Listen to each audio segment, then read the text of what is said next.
When we think about dangerous jobs, what comes to mind are firefighters and police officers. But I'll tell you about other unexpectedly dangerous professions out there. These people do the work not many are willing to take the risk for, so this is a shout out for them. The first profession truly deserves a reward for selflessness.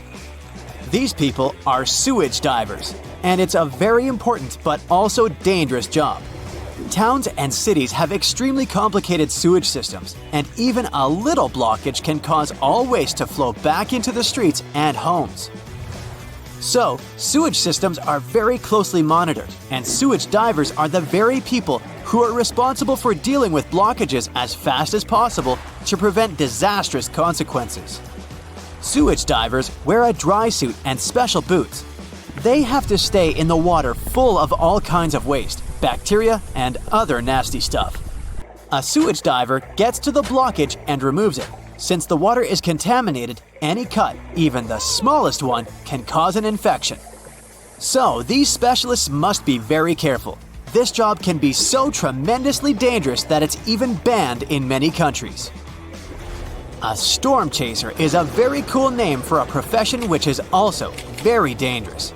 These people conduct meteorological research right in the field, reporting storms, tornadoes, tsunamis, and other extreme weather conditions. They collect information on weather patterns. These patterns are later studied, which helps make better forecasts and reduce damage. These specialists take photos and videos of storms to see how they form and learn more about them. Power line workers are people who are responsible for installing and maintaining electric power lines, and it's one of the most dangerous jobs in the world. There are two factors contributing to it: heights and high voltage electricity. One of the most dangerous aspects of a line worker's job is power recovery after a storm. The next profession is a sulfur miner. Sulfur is a pale yellow, odorless chemical element. It's used in agriculture to control pests and fungus, as well as in the production of matches and fireworks. Sulfur is often used in medicine too. So, some people's job is to mine it. Sulfur is typically found in volcanic regions. That's why volcanoes are the main workplace of sulfur miners. They break off sulfur from the crater floor, crumble it into smaller pieces, collect them, and then carry the substance to a nearby town. Not only is it hard work in itself, but it's also dangerous. The fumes and gases that are produced in the process can cause respiratory and dental problems. Also, some miners are located inside active volcanoes, and a sudden eruption is another potential danger. Mining is a dangerous job overall, and I'll tell you about another kind: limestone mining. Limestone is a material that's widely used in road and building construction, so you can imagine the demand for it. By the way, even the Great Pyramids of Giza were made from this material, so people have been using it for thousands of years. Limestone mining isn't an easy job. The process creates clouds of dust, and breathing this dust in isn't healthy. Also, the dust rises in the air, which is very dangerous, considering that people use sharp tools to break limestone rocks. You probably wouldn't think so, but trash and recycling collectors are doing one of the most dangerous jobs too. One collector has shared that even if you do the same job every day for years, you can't let your guard down. They have to be especially careful when they get out of the truck and go to the trash can. There's a cable that raises the container, and a mistake can break it and cause accidents. The next dangerous job is that of an underwater welder. Dry welding or welding on the shore is usually simpler since there's no pressure and the welding process can be controlled better. That's why it's the preferable type of welding, but sometimes performing it can be too expensive. Say something that should be fixed in a ship's hull is located underwater. To perform dry welding, the ship will have to be pulled out, and it's a lot of money and trouble. So underwater welding it is. There are two types of underwater welding: dry welding and wet welding. In dry welding, they use a hyperbaric chamber which they seal around the spot that needs to be welded. The chamber gets filled with gas to get rid of all the water inside and prevent more water from pouring in. Then, the process is performed, almost as if it wasn't going on underwater. But sometimes the chamber isn't available, or the welding should be done immediately. In these instances, wet welding is performed. Pure water doesn't conduct electricity, but most kinds of water, tap water, rainwater, and of course, seawater, contain numerous minerals and impurities, and those make water a great conductor of electricity. To make this process safer, gaseous bubbles are released around an electric arc. They shield the weld and protect the diver by ensuring that electricity isn't conducted through the water. The problem with the bubbles, though, is that they obscure the welding area, so it's harder to see and perform this process. Deep sea fishing is also on the list. Not all fish swim close to the shore or in shallow waters. Tuna, swordfish, and marlin are just a few of the species that swim deep underwater. Deep sea fishing is everything 100 feet underwater and deeper. It also happens far away from the shore. Such a big distance is one of the reasons why deep sea fishing is dangerous. In case of an accident, you're too far away from any professional medical help. Also, fish that swim in the deep sea are larger, faster, and stronger. So that kind of fishing is way more dangerous than shallow fishing. The open sea is also way more unpredictable than the sea close to the shore, so that's another factor. Now, let's talk about logging. Logging workers provide raw materials for different industries. It's a very demanding and dangerous job. In the early days, people took down trees manually. These days, they use machinery, but it doesn't make their job any less dangerous. Trees still fall, and now there are also sharp chainsaws that are constantly working. Also, people are outside at all times, and they have to be alert, checking their surroundings for all possible hazards, and danger can come from anywhere. Another dangerous profession is, of course, construction workers. They have to deal with great heights, ladders, machinery, and heavy weights. So, construction workers should never let their guard down at work too. Roofers are people who install roofs and repair and maintain them. They also use such materials as metal and asphalt to make roofs waterproof. They're at risk too, since they spend their days at big heights. By the way, there are also professional roof cleaners. The roof should be taken care of every once in a while. It needs to be cleaned from moss and fungus, and there are people who will do it for you. There are also industrial alpinists. They're people who climb buildings, reaching where regular people can't reach. They take care of buildings' facades, cleaning and painting them, and even making them waterproof. They also do other kinds of required maintenance to protect buildings from gases, industrial dust, and other damaging factors. Farmers risk their lives every day too. Farming is way more than milking cows and watering plants. It also means working with heavy machinery and chemicals. Tractors are quite challenging to maneuver, and they can easily roll over. Farm equipment is also dangerous because it's often very sharp. Farmers use a lot of chemicals to protect crops and keep machinery clean. Chemicals often spread over large areas, making the air around toxic. There are even more potentially dangerous things, but let's finish it with animals. Cows and horses are big, heavy, and can act unpredictably, so it's another potential threat. Well, I hate to break this to you, but money isn't actually made of paper, which also proves that money doesn't actually grow on trees. Most banknotes are 25% linen and 75% cotton, which is why they have such a distinct look and feel. Back in the 19th century, money was made of parchment paper. That's why people could very easily counterfeit it, unlike now.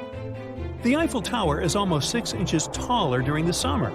When you heat up some substance, its particles start to move more actively and take up a bigger volume. That's something they call thermal expansion. When the temperature lowers, the substance contracts again. Such an effect is more prominent in gases, but you can also track it in liquids and solids, including iron. Because of this, people build large structures like bridges using expansion joints. They allow a structure some leeway to expand and contract, and such changes don't cause any damage. Wow, I have some pants like that. Now, honey can last for thousands of years without going bad. Bees land on flowers to collect sugary nectar. Then they transport it back to their hive and transfer it to other worker bees. These bees reduce the water content of the nectar by repeatedly drinking and regurgitating the liquid. Bee barf. Special enzymes in their stomachs break down the glucose in the nectar, and it becomes more acidic.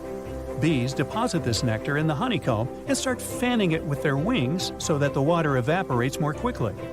The honey is now highly acidic and low in water content, which keeps it safe from spoiling. The bacteria that can cause the rest of the food to go off can't survive in such conditions. Now, a long time ago, people didn't elevate their mattresses off the floor. This practice started in ancient Egypt and continued in many other cultures. People realized it was cold on the floor, and they could warm their beds easier if they were off the ground. Houses used to be more drafty. Cold air came in from under the doors. There was no central heating, so people had to find other ways to stay warm. Warm air tends to rise, and if you're positioned higher, you won't be as cold as on the floor. Also, this way, people could keep their beds clean more easily. In simple homes, floors used to be way dirtier than today, and all that dirt usually migrated into beds. Continuing now to talk dirty, do you think people are naturally clean and tidy? After all, our ancestors, who lived thousands of years ago, already used latrines and were tidying their hair with combs. And they kept their homes and themselves clean. Our natural need for hygiene and cleanliness is driven by our sense of disgust. That's the very mechanism that helps our bodies stay safe and protects them from different infections. That's why we're more sensitive to certain smells and things. But we still have some pretty sloppy habits. For example, eating snacks over a keyboard. Ew! I certainly never do that. But there are animals that are even neater than us humans. For example, rattlesnakes like to keep their surroundings tidy. Some of them even use their muscular necks and triangular heads to sweep aside messy grass when they hunt. Many animals like to clear their path when going after their future meal. Reptiles too. Less vegetation increases their chances of catching food. Songbirds also prefer to keep it neat and get rid of uneaten food, eggshells, and other trash in their nests. This way, they also make their homes less visible to their enemies. Meanwhile, out in space, shadows are darker on the moon than on our planet. That's because the atmosphere on Earth scatters more sunlight. But if you could visit the moon, you'd observe shadows so dark you wouldn't be able to see where you were going. Also, you'd notice fresh footprints on the lunar surface.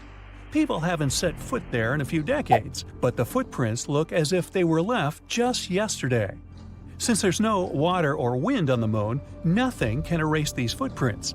So they stay there in their original form for millions of years. So be careful where you step, huh?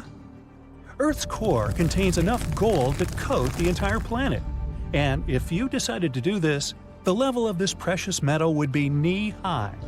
For thousands of years, people have been mining gold and platinum, together with a bunch of other precious metals, from underneath our planet's surface. That's why we have depleted some of the minerals in certain areas. But Earth still has a huge number of such deposits, especially if you get closer to its core. That's because of countless meteorites that collided with our planet during the period of its formation. Those meteorites contain different minerals, including gold. Back then, Earth was still in its molten state, which is why most of the gold, a heavy element, sank deep into its core. And the silicate mantle, positioned over the core, trapped really huge amounts of gold and some other minerals. Unfortunately, most of them are kind of out of reach now, since we talk about 1,800 miles below the surface and temperatures of thousands of degrees. Too hot, in other words. Sure, if you were about to go into space, one of the first things you'd think of would be your spacesuit.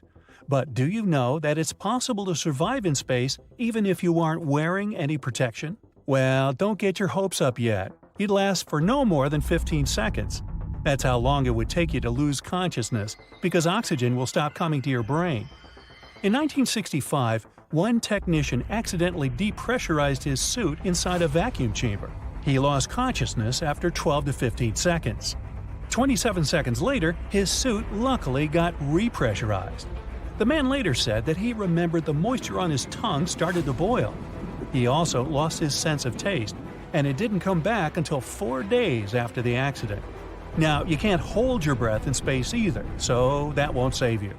Your lungs will rupture at one point because the air inside will expand.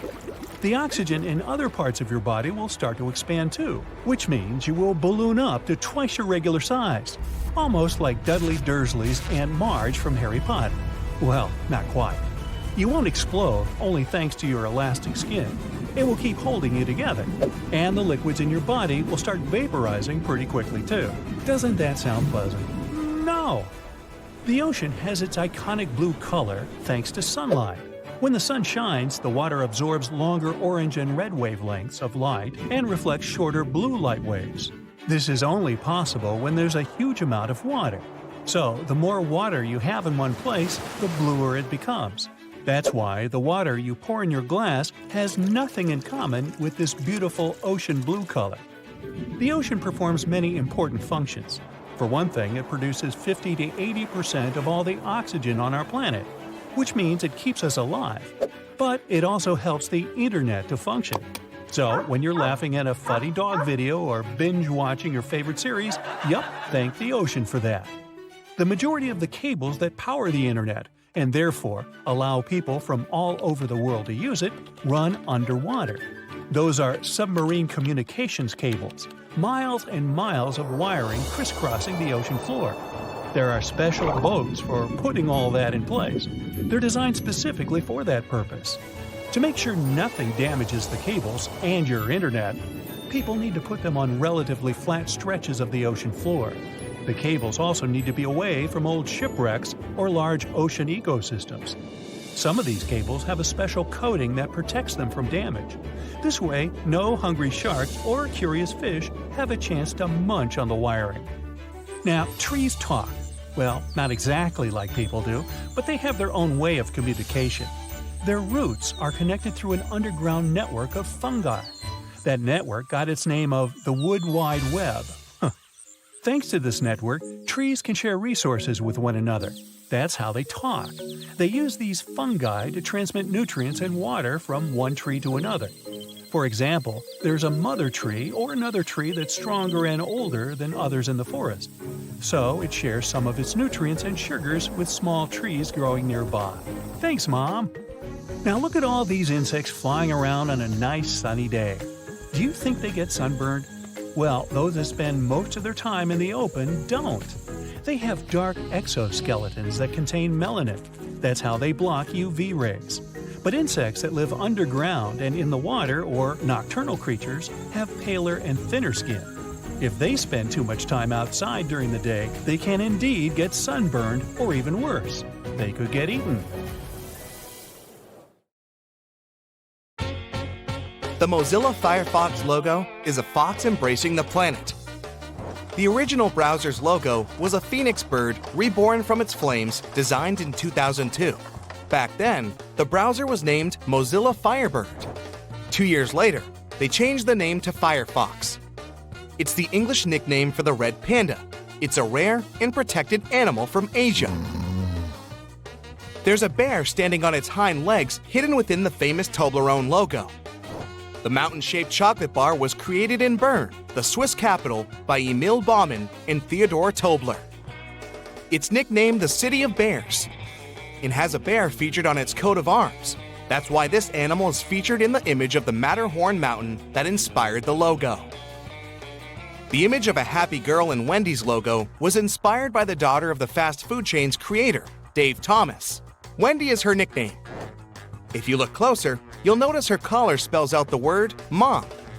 Whether intentional or not, it became something to mean a homely feel the restaurant gives its guests. 9:41, set as the time in iPhone's ads, isn't a random choice of numbers. In 2007, Steve Jobs first introduced the iPhone to the public after a 41-minute presentation at exactly 9:41 a.m. The first Apple logo was designed in 1976 and featured Sir Isaac Newton sitting under a tree, with an apple about to fall on his head. It seemed too complex and unclear to many, so Steve Jobs wanted it replaced. The designer of the new logo, Rob Yanoff, made an apple we all know today. He was most likely inspired by the original logo, but wanted to make it more simple. He added the bite so that no one would confuse it with a cherry, a peach, or any other round fruit with a stem. Without realizing it, he added a fun pun to the logo, bite, seems very much like the computer term. Toyota's logo symbolizes the merge of the hearts of customers and the company. Two overlapping ovals stand for T for Toyota and the steering wheel. The outer oval is for the world-embracing Toyota. The background space represents the infinite values of the company. Great quality, value beyond expectation, the joy of driving, innovation and integrity and safety, the environment and social responsibility. Life insurance for Apollo 11 astronauts cost a fortune, since the mission was so risky and unpredictable. The astronauts couldn't afford it, so they signed hundreds of covers that their families could sell to fund some big expenses in case anything went wrong. Snickers candy bar was created by Frank Mars, founder of Mars Inc. It was inspired by an already existing snack made of nougat, peanut, and caramel, and named after Mars's family horse. Until 1990, they called it a marathon candy bar in the UK. As soon as they switched the name to Snickers there, it went from the #1 selling candy bar in Britain to the #3. When NBC's logo was developed, color televisions were revolutionary gadgets. The logo with a rainbow of colors points it out. The peacock illustrates the phrase, "as proud as a peacock." It was meant to show they were proud of their new color system. The 6 different colors of the feathers represent the 6 different divisions of NBC. The yellow arrow in the Amazon logo that starts at A and ends at Z shows you can buy anything from them, from A to Z. It also looks like a smile, symbolizing the happiness of their customers. The original name of the business was not Amazon, but Cadabra Inc. Jeff Bezos experimented with different names for his website as well, and one of them, Relentless.com, still redirects to Amazon. Papa John's Pizza CEO, John Schnatter, started his business in a broom closet in a bar he co-owned with his dad in Indiana in 1984. Over the years, it has grown to the 3rd largest pizza chain in the world, with 5,500 restaurants in 49 countries. Baskin-Robbins has 31 different flavors, and the letters B and R in the logo hide this number. The B curve stands for 3, and the stem of the R stands for 1. You can visit the first website ever created, called the World Wide Web Project, even today. It went live in 1991 and now serves as a historical archive about the World Wide Web. It doesn't have a single picture, just text. The web itself was invented by Tim Berners-Lee, a British scientist working at CERN, the European Organization for Nuclear Research, in 1989. The first product ever scanned at a supermarket was a 10-pack of Wrigley Juicy Fruit Gum in 1974 in Troy, Ohio. The barcode was invented and patented back in 1952, but the idea only took off when its inventor started working for IBM. Until then, grocery clerks had to put a price sticker on every item, and cashiers had to read those tags and type the price by hand. The Quicksilver logo is a customized version of the Great Wave off Kanagawa, a famous wood print by Japanese artist Hokusai. When Quicksilver expanded their business and started a woman's brand Roxy, they mirrored their logo so that one looks like a heart. Until 2010, rural broadband internet was slower than carrier pigeons. In a speed test, they let pigeons with USB sticks fly from a Yorkshire farm to cover the distance of 50 miles. They finished the race an hour and a quarter later. By this time, only 24% of a 300 megabyte file had been uploaded. Picasa lets you organize and view your images online, and its logo is more than a simple colorful camera shutter. The white space in the middle forms a house, meaning it will be a safe home for your photos. It also has a house or casa in its name, and P stands for pixels. Letters L and G in the LG logo form a human face. L is the nose, and G represents the rest of it. They call it the face of the future. And the idea was to give the brand some human element and make it friendlier. Many tech companies test their new products in New Zealand. It's an ethnically diverse country with English-speaking people, and most importantly, it's so isolated, news about product failure won't spread quickly. FedEx logo might seem basic when it comes to its colors and font, but it's hiding an arrow between the letters E and X. It stands for speed, accuracy, striving for perfection, and perseverance in achieving goals. The 4 rings in the Audi logo represent the 4 companies that blended together to form it: Audi, DKW, Porsche, and Wanderer. The latter started as a bicycle repair shop. Gillette Company, famous for its razors, wanted their logo to be as sharp and precise as possible. This is how they ended up with a cut between G and I that forms blade-like shapes on top of each other. Black and white colors in the logo symbolize the elegance, purity, prestige, and excellence of the products. Some people have a fear of technology, aka technophobia. Now, it mostly has to do with complex new devices like computers, but it has its roots back in the time of the Industrial Revolution. It began in the 18th century when workers were afraid new machines would take their jobs. Google rents goats from a special company in California to mow their lawns. They bring about 200 goats to Google headquarters at Mountain View. It takes them around 1 week to eat all the unnecessary grass and fertilize the land. The founders of Domino's were originally planning to add a dot to the Domino's in the logo for every new place they opened. But it was growing way too fast and too big for that, so they decided to keep just 3 dots for the 3 original locations. In 2004, @ became the first new character to be added to Morse code for the first time in at least 60 years. It consists of the signals for A and C with no break in between, so you can spell your email in Morse code now if you ever have to. In its 150-year history, Levi's had 8 logo redesigns. The first one was called the 2-Horse brand. It had a lot of detail in it. The current logo, known as Batwing, is over 50 years old and represents the shape of a pocket you can find on every pair of Levi's jeans. It's supposed to give a youthful yet timeless feel. Evernote app stores your notes and has an elephant for its logo because the saying goes, "An elephant never forgets."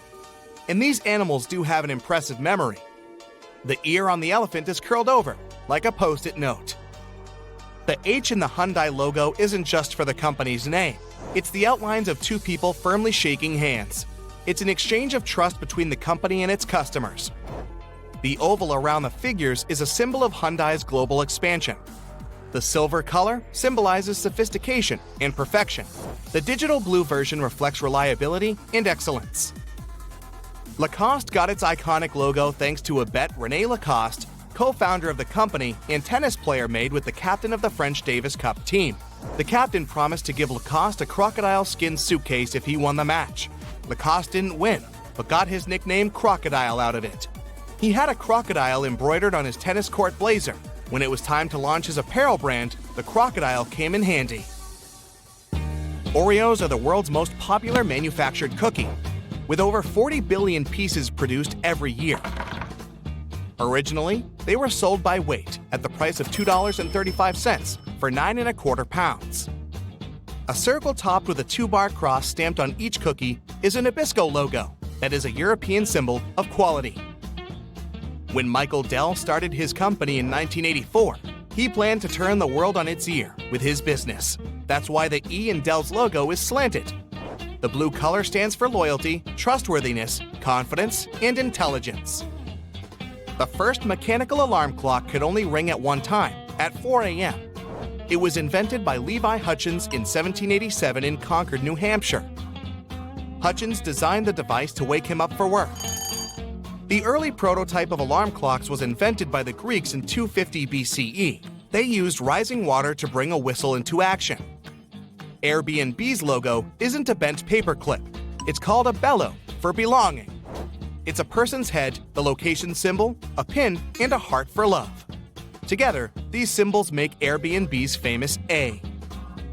In 2006, Qatar Telecom organized a charity auction where they sold the phone number 666-6666 to an anonymous bidder for $2.75 million. It became the most expensive phone number in the world. Segway Polo is a legit sport with functional teams from all corners of the globe. It doesn't require a particular fitness level, has no age restrictions, and is gaining popularity. There are 4 8-minute sections of the game, and the goal is to knock the ball into the goal using a special hammer. If you take a closer look at the Tour de France logo, you'll notice a cyclist hiding in the O, U, and R. The second hidden message here is the yellow circle, representing the stages of the race that only occur during the daytime. Phantom vibration syndrome is how you call that feeling when you think your phone is vibrating, but it isn't. If you often experience that, it might be a sign you're over-involved with your phone. Sony Vaio logo symbolizes the integration of analog and digital technologies in its products. The letters V and A look like an analog wave. The letters I and O are there to resemble the numbers 1 and 0 for a digital signal or binary code. The original Xbox had edited sound bites from actual transmissions from the Apollo space missions. If you left it on the home screen, you'd eventually hear fragments of real chatter from the mission. Pinterest lets you pin stuff you find interesting to your online boards. Its logo shows exactly that. It's a pin design hidden in the letter P. Pin-shaped Ps are an important part of Pinterest branding, to get people to pin more things by mimicking the action of pushing a pin into a board. Pepsi spent around $1 million to design its logo with many secret meanings. It hints at Feng Shui, the Renaissance, the Earth's magnetic field, the theory of relativity, Mona Lisa, and the Parthenon. Among other things, it is supposed to serve as the key to the universe. Nintendo was founded back in 1889, long before computers, as a playing card company. They still produce those in Japan and even organize a bridge tournament called the Nintendo Cup. In 1973, a Motorola engineer made the first cell phone call in history from 6th Avenue in New York City. He was using a 2.5-pound prototype to call a rival from Bell Laboratories. There was silence at the other end of the line. The phone was almost the size of a shoebox, allowed its owner to talk for 35 hours, and needed 10 hours to recharge. The first commercial text message in history was sent on December 3, 1992, and was wishing happy holidays to the recipient, who was a Vodafone employee. Now the average number of texts sent is 6 billion per day. Apple used to have its clothing line in 1986, called the Apple Collection. They did it 1 year after Steve Jobs' temporary resignation. The idea was to see how far their fans would go in buying branded clothing, accessories, and lifestyle items. The horizontal lines in the IBM logo remind those times when photocopies had difficulties reproducing large blocks of solid ink. Originally, there were 13 lines in the logo, but then they reduced the number to 8 as they had ink bleeding problems with the 13 lines in their print media. The serif on the bottom of the M has an equal sign to show they value equality. 5 megabytes of data used to weigh 1 ton. In 1953, engineers in IBM's laboratory invented the first hard drive. The cabinet containing it weighed over 2,200 pounds and could hold just 5 megabytes of data. McDonald's logo isn't just a letter M, but also the symbol of the original golden arches of the restaurant chain. They realized prospective customers could see them well from the highway and would stop by. The world's first computer mouse was invented in 1964 and called XY position indicator for display systems. It was rectangular and made from wood with a little button on the top right. The inventor, Doug Engelbart, called it a mouse because of the cord coming from it that looked like that of a mouse. The name Mitsubishi is a combination of Mitsu, which means 3, and Hishi, which means water chestnut. The Japanese use this word to denote a diamond shape, so, put together, the brand name translates as 3 diamonds. The shield shape of the NFL logo symbolizes the league's commitment to the highest standard of sporting entertainment. The 8 stars stand for the 8 divisions currently used in the NFL. The first word that has ever been auto-corrected was te. To do it, you had to press the left arrow and F3. Northwest Airlines logo has an N and a W in negative spaces. The triangle in the circle is a compass that points northwest. The airlines were flying up high from 1926 until 2010 when they merged with Delta. A study from Beth Israel Medical Center in New York showed that surgeons who grew up playing video games more than 3 hours per week make 37% fewer errors, perform 27% faster, and scored 42% better at the test of surgical skills. The Mercedes-Benz brand is a product of merging the companies of Gottlieb Daimler and Carl Benz. Benz company's logo that was Benz lettering, surrounded by a laurel wreath, was registered as a trademark in 1909. Daimler had a Mercedes star for a logo. When the companies merged in 1925, they got a new shared logo of Daimler's Mercedes star in Benz's laurel wreath. The star has 3 points that represent land, sea, and air. These are the 3 environments the company originally planned to dominate. Carrefour translates into English as crossroads and has a logical logo of 2 stylized arrows, symbolizing the different directions you can take. The logo is in the French national colors of red, blue, and white. In the white space between the arrows forms the letter C. Salvador Dali designed the Chupa Chups Lollipops logo. The artist put the existing text on a colored daisy-shaped background. He also wanted to move the logo to the top of the lollipop wrapper from the side, so that it would always be intact and visible to buyers. The first ever computer virus was developed in 1971. It was named the Creeper program and designed as a security test to see how it would spread between computers. Samsung was founded as a grocery store on March 1, 1938, which makes it 38 years and 1 month older than Apple, founded on April 1, 1976. The first phone was released to the public back in 1874. It took 3 years for it to be in the homes of around 50,000 people, and another 75 years to get to the 50 million people point. It only took the radio 38 years to get to the same number, and television made it in just 13 years. The Google logo seems pretty basic when it comes to colors. There's primary red, yellow, and blue. But they also added green that interrupts the primary color scheme. It's supposed to show that Google is an innovator that doesn't do what's expected of it and is unique from other companies. Shell Oil Giant has been around since 1904, and its yellow-red logo has changed a lot over the years. The original one was a more realistic picture of a pecten shell. The current logo is more stylized. So you have a sixth sense. It tells you where the various parts of your body are in space.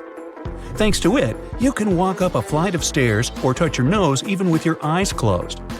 Your vocal cords only produce a buzzing noise. Your nose, mouth, and throat determine what your voice will sound like. If you have a deep voice, your vocal cords are thicker and your cavities are larger than average, letting the sound resonate. By the time you wake up, you'll have forgotten 50% of your latest dream. After 10 minutes, you won't remember 90% of it. When you blush, your stomach lining goes red along with your face. It happens because your sympathetic nervous system's causing an increased blood flow throughout the body.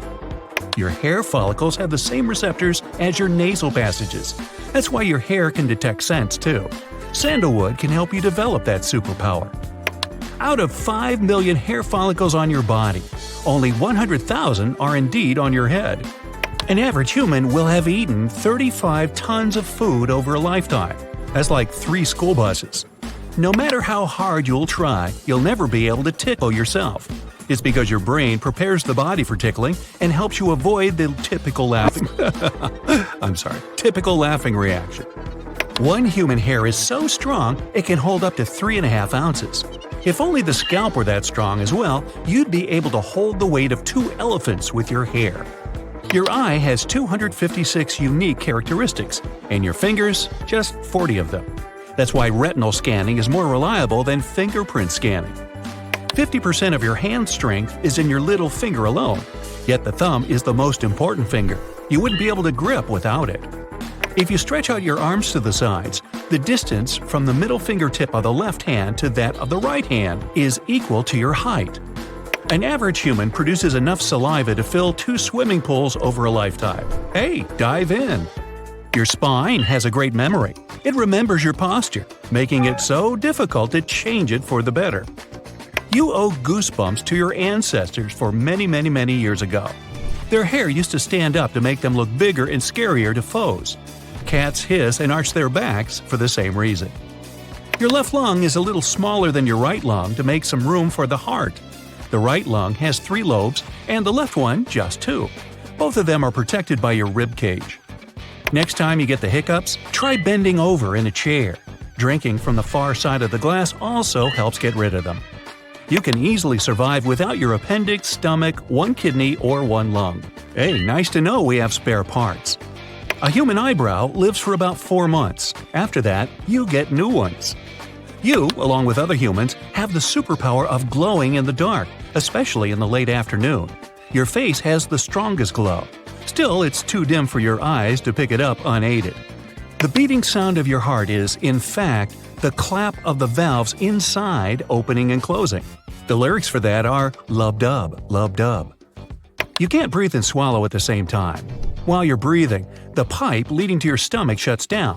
When you're swallowing, the gateway to your lungs temporarily closes. Under 1% of all people are born with their hearts on the right side of the chest and not the left one. You blink 15 to 20 times per minute or 30,000 times a day. Your eyes have the fastest muscles in your entire body. They slow down to 5 blinks per minute when you're looking at a computer screen. Your eyes owe their color to a pigment called melanin. People with brown eyes have more melanin than green-eyed individuals. If you have blue eyes, it means the eye tissue is completely colorless. Your eyes get color just like water and the sky do. They scatter light and reflect blue light back. The first known person with blue eyes was born in the Stone Age, around 7,000 years ago. I wasn't around then. There are about 3 million sweat glands in your entire body. Many of them are on the soles of your feet and on your palms, forehead, armpits, and cheeks. With every sneeze, the air is traveling out of your nose at a speed of 100 miles per hour. There's no wax in your earwax. It's made of fat, skin cells, sweat, and dirt. Yum! Before you try to get rid of it, remember it protects the ear from bacteria, dirt, and dryness. Stress and fear boost its production. If someone made a camera out of the human eye, it would have a resolution of 576 megapixels. Your brain can hold up to 25 million gigabytes of data. Not my brain. You swallow every minute while you're awake and 3 times per hour when you sleep. That sums up to 600 swallows per day. Gulp. If you're left-handed, you most likely chew on the left side, and if you're right-handed, on the right side. Your fingerprints will always find a way to grow back their unique pattern, no matter how bad you damage them. Every human has a unique pattern of ridges and furrows in their ears. They also sound different, thanks to microscopic hair cells in your inner ears. You need a powerful microphone to pick up the noise they produce. The way you walk is your unique feature. Machines can easily distinguish your individual tiny ticks, bounces, and ways of swinging your legs you use with every step. Your sense of smell helps you taste 80% of the flavor of any food. That's why it seems so dull when you hold your nose or have a snack while traveling by airplane that makes your sense of smell weaker. Women are better at remembering faces and tasks for the future, but easily forget what has been done. It's the opposite for men. Your eyes can change color as you age, or even depending on your mood or dieting habits. 300 billion new cells are born in your body every day. Now that's recycling. Your fingers don't have a single muscle in them. Their joints move thanks to the muscles in the palm and the forearm. Your fingernails grow faster than your toenails. That's because you use them more actively, and they get more sunlight and air. Your eyes send a 2D upside-down image of the world to your brain. It quickly corrects it and turns it into a 3D right-side-up image that it's used to. There's more nerve cells and connections in your brain than there are stars in the Milky Way. If you decided to count them all, it would take you 3,000 years. To make it easier for you, you have around 100 billion neurons in there. The space between your eyebrows is officially called glabella. You're taller in the morning than in the evening. Gravity makes the cartilage around your bones compress over the day, making you shorter by the time you go to bed. In case you're right-handed, your fingernails on the right hand grow faster than your left one. That's because you use this hand more often and are more likely to damage it somehow. Your body's trying to protect it and sends more blood and nutrients its way. If you walk a healthy amount of steps every day, you'll have covered 100,000 miles by the time you're 80. It's like circling the equator 4 times. The largest muscle in your body is the gluteus maximus at the back of the hip, and you're sitting on it. But never mind. The tiniest muscle in your body is in the middle of your ear. Its main purpose is to stabilize the stapes, the tiniest bone in your body. It takes care of transmitting sound waves to your inner ear. You spend about 5 years of your lifetime eating, and 1/3 of your life sleeping. An average adult weighing 150 pounds has a skeleton weighing about 21 pounds, so I guess the remainder is meat and stuff. Your heart beats over 2.5 billion times over your lifetime.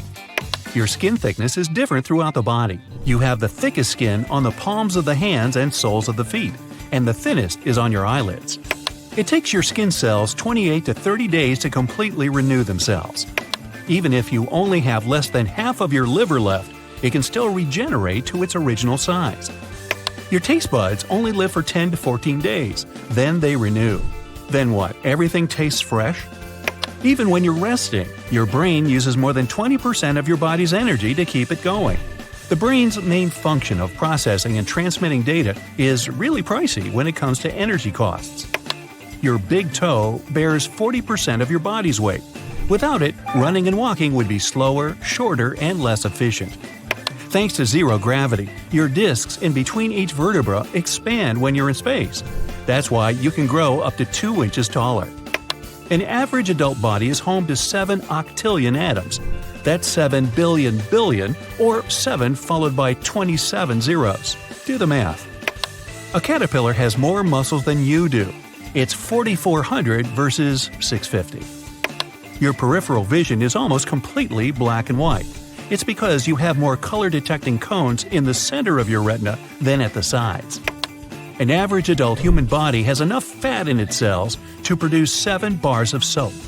Your sweat itself doesn't smell like anything. The bacteria living on your skin mix with it and give it that notorious smell. You get red eyes in photos because when the camera flash goes off, your pupils don't have enough time to constrict. A large burst of light reaches your retina and it bounces back. Your legs feel lead-heavy when you're afraid because of the adrenaline that gets in your system. It turns on the fight or flight reaction. Your body sends blood flow to your most needed areas to let you take action and protect yourself.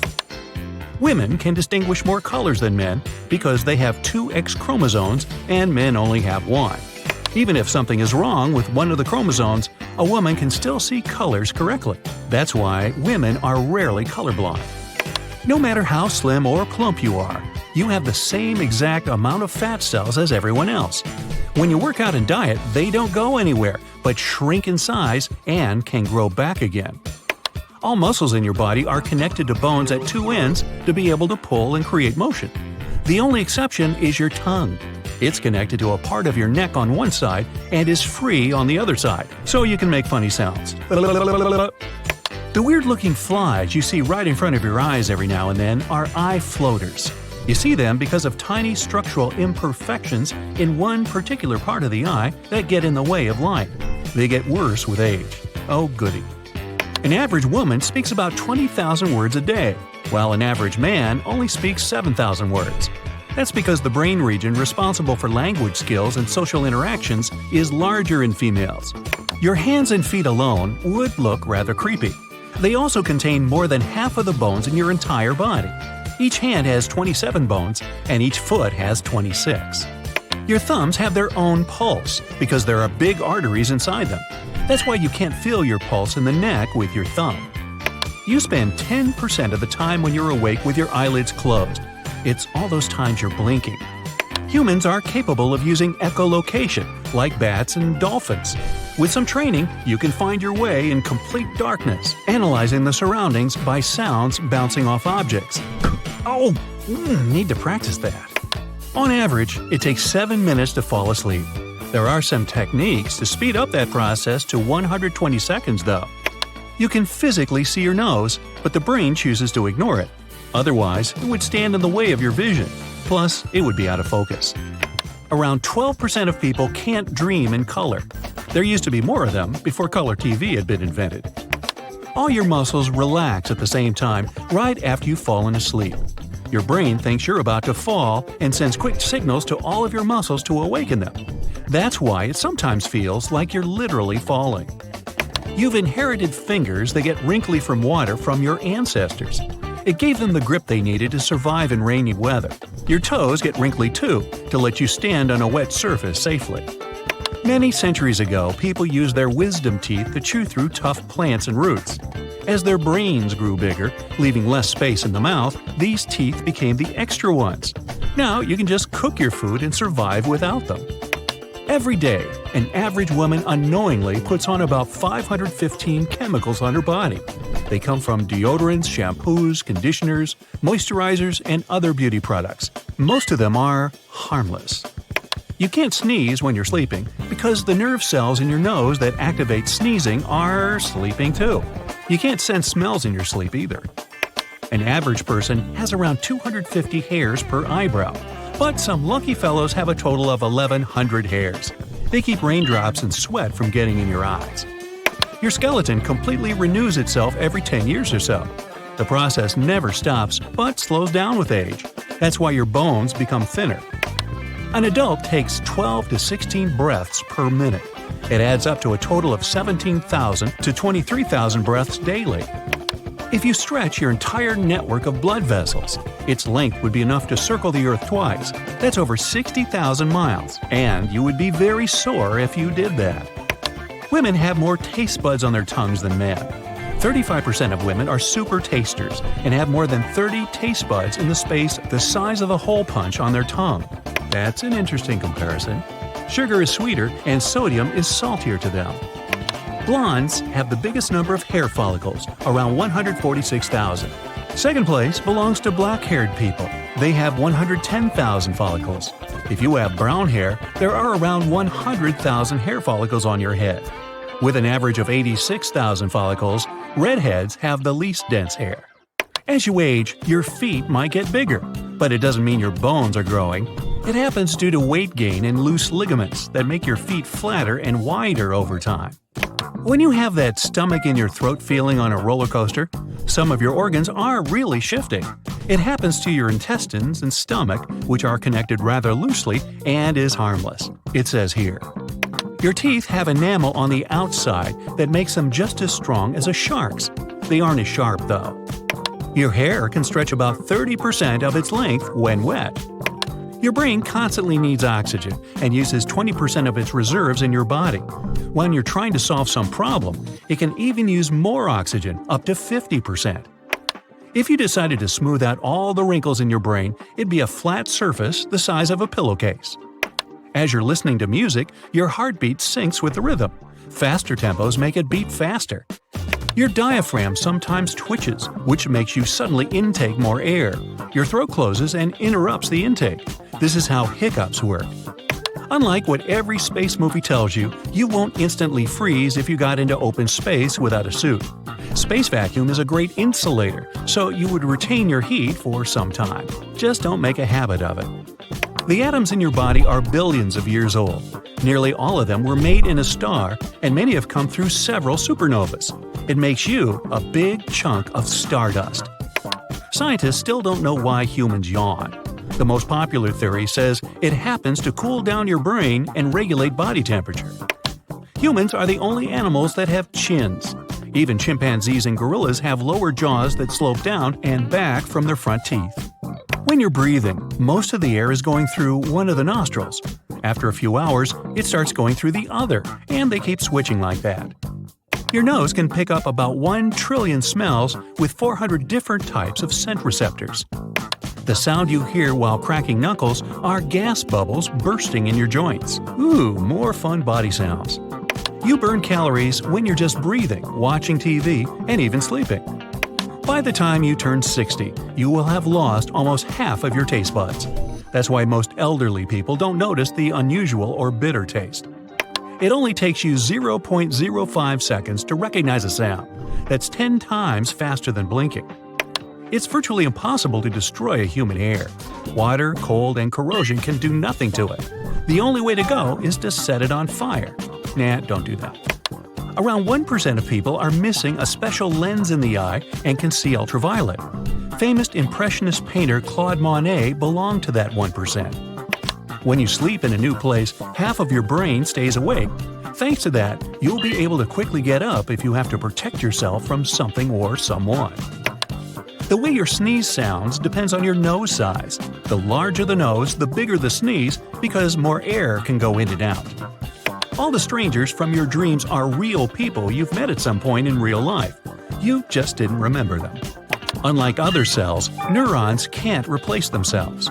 If you type 60 words per minute for 8 hours a day, it would take you 50 years to type the human genome. That sounds like a big waste of time. There's a name for the dip between your upper lip and nose. It's philtrum. Some people can navigate using the magnetic field of the planet, just like birds. Me? Nah, I can barely use my GPS. No, you can't see the Great Wall of China from space. It's a cool myth, but it's still a myth and has nothing to do with reality. NASA confirmed it, and now you know it too. Still, the wall is a magnificent place, and you're lucky today. I'm taking you there, so fasten your seatbelts. We're going to China, the biggest Asian country, the third biggest country in the world, and with over 1.3 billion people living there, is still the most populated one, even though India is getting closer and will probably take the first place soon.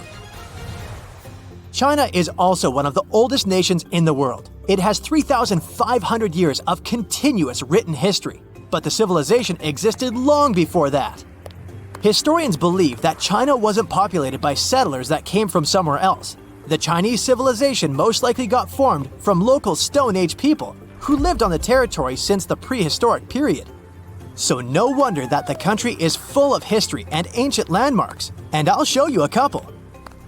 We are at the Great Wall. It's over 13,000 miles long, almost 5 times the distance between New York and Los Angeles, or a bit longer than the distance between North and South Poles. This is impressive, even today. Of course, it didn't take a day to build it. In fact, the wall was being built for centuries. Maybe you know that ancient cities had walls around them to protect the locals from the invaders? Yes, Chinese cities had them too. The first Chinese emperor united the country in 220 BC and got a brilliant but very ambitious idea to turn all city walls into one big wall that would defend the country's borders. So the process started. In the beginning, the wall was made of rammed earth and wood. Every next emperor would pick up the big wall project, strengthening and extending it, repairing, but also modernizing construction techniques. Some used brick to build the wall, some moved on to granite and marble blocks. Watchtowers and platforms weren't there from the beginning as well. They were added 19 centuries after the construction started. So the wall is quite inconsistent in terms of material, but it only adds more charm to the construction and shows how much effort and time it took. You can notice that some bricks have writing carved on them. They were left by the workers who were building the wall. The purpose of those writings is quality assurance. They contain such information as location, quantity, and responsible officials. So in case of problems with the quality of materials or constructions, it would be known who was responsible for that. Also, mind that the wall is poisonous. To prevent erosion of the wall by insects, arsenic, a poisonous chemical element, was used in construction. So better not lick it in case you had this weird urge. The construction stopped at the end of the 19th century because the wall lost its strategic and military importance in the world due to technological advances. Walls are way less efficient than they used to be, coming close to zero efficiency. So the construction lasted over 2,000 years, still making it the longest construction project in the world. Unfortunately, today the Great Wall isn't in the best shape. It's estimated that only 8% of the wall is in good condition, and the rest is considerably damaged. Also, around 1/3 of the wall has disappeared without a trace due to both natural erosion and human damage. Also, many bricks were taken away from it in the last century to use in building farms and homes. The wall is being deconstructed stone by stone even today, but this time by tourists. Quite a few of them take a stone as a souvenir. That's a total of a lot of stones, considering that over 50 million tourists visit the Great Wall every year. So we're not taking a souvenir from our today's trip, just preserving the memories. Let's now pay a visit to the Forbidden City. It's an imperial palace that took 16 years to build and was completed 600 years ago. To this day, it's the largest palace in the world. It has 980 buildings and over 8,000 rooms. Why forbidden? Well, centuries ago, ordinary people like you and me couldn't just walk the streets of that town, since it was considered a divine place and was home to the emperor. No one could enter or leave the city without the emperor's permission. Today, the Chinese more often refer to it as former palace, but of course in Chinese. I just can't pronounce that. The designs there aren't random at all. The details reflect the traditional Chinese architecture, and even the colors are chosen with the help of feng shui. The roofs of the city are yellow, which represents the supreme power of the emperor. Most walls and pillars of the city are red, representing fire, earth, and strong support. The floors there are made of so-called gold brick. These are not actual gold, but surprisingly, they are just as valuable. It's very hard to make them, and especially to copy the ancient technique. 2 original tiles from the Forbidden City were sold for 800,000 yuan. It's 115,000 US dollars. You can also see animal statues on roofs. Just like colors, animals have meaning in Chinese culture. Dragons, phoenixes, and lions are the most powerful ones. Dragons symbolize strength and good luck and are crucial for the culture. They appear everywhere, in idioms, legends, astrology, art, and so on. In ancient China, emperors were considered sons of dragons. So it seems like the Targaryens aren't the only ones after all. And ordinary people weren't even allowed to have items with dragons. As for a phoenix, in Chinese mythology, their rare appearance during the ascent to the throne of a new emperor is a good sign of harmony. In feng shui, it's also a symbol of luck, and when used correctly, it's believed to bring positive energy to the house. Lions signify strength and power. They always come in pairs, a male and a female, and they're the guards. The number of animal statues on the roof signifies the importance of the building. The city is made of wood, and without any nails used, they are considered violent, so they aren't welcome.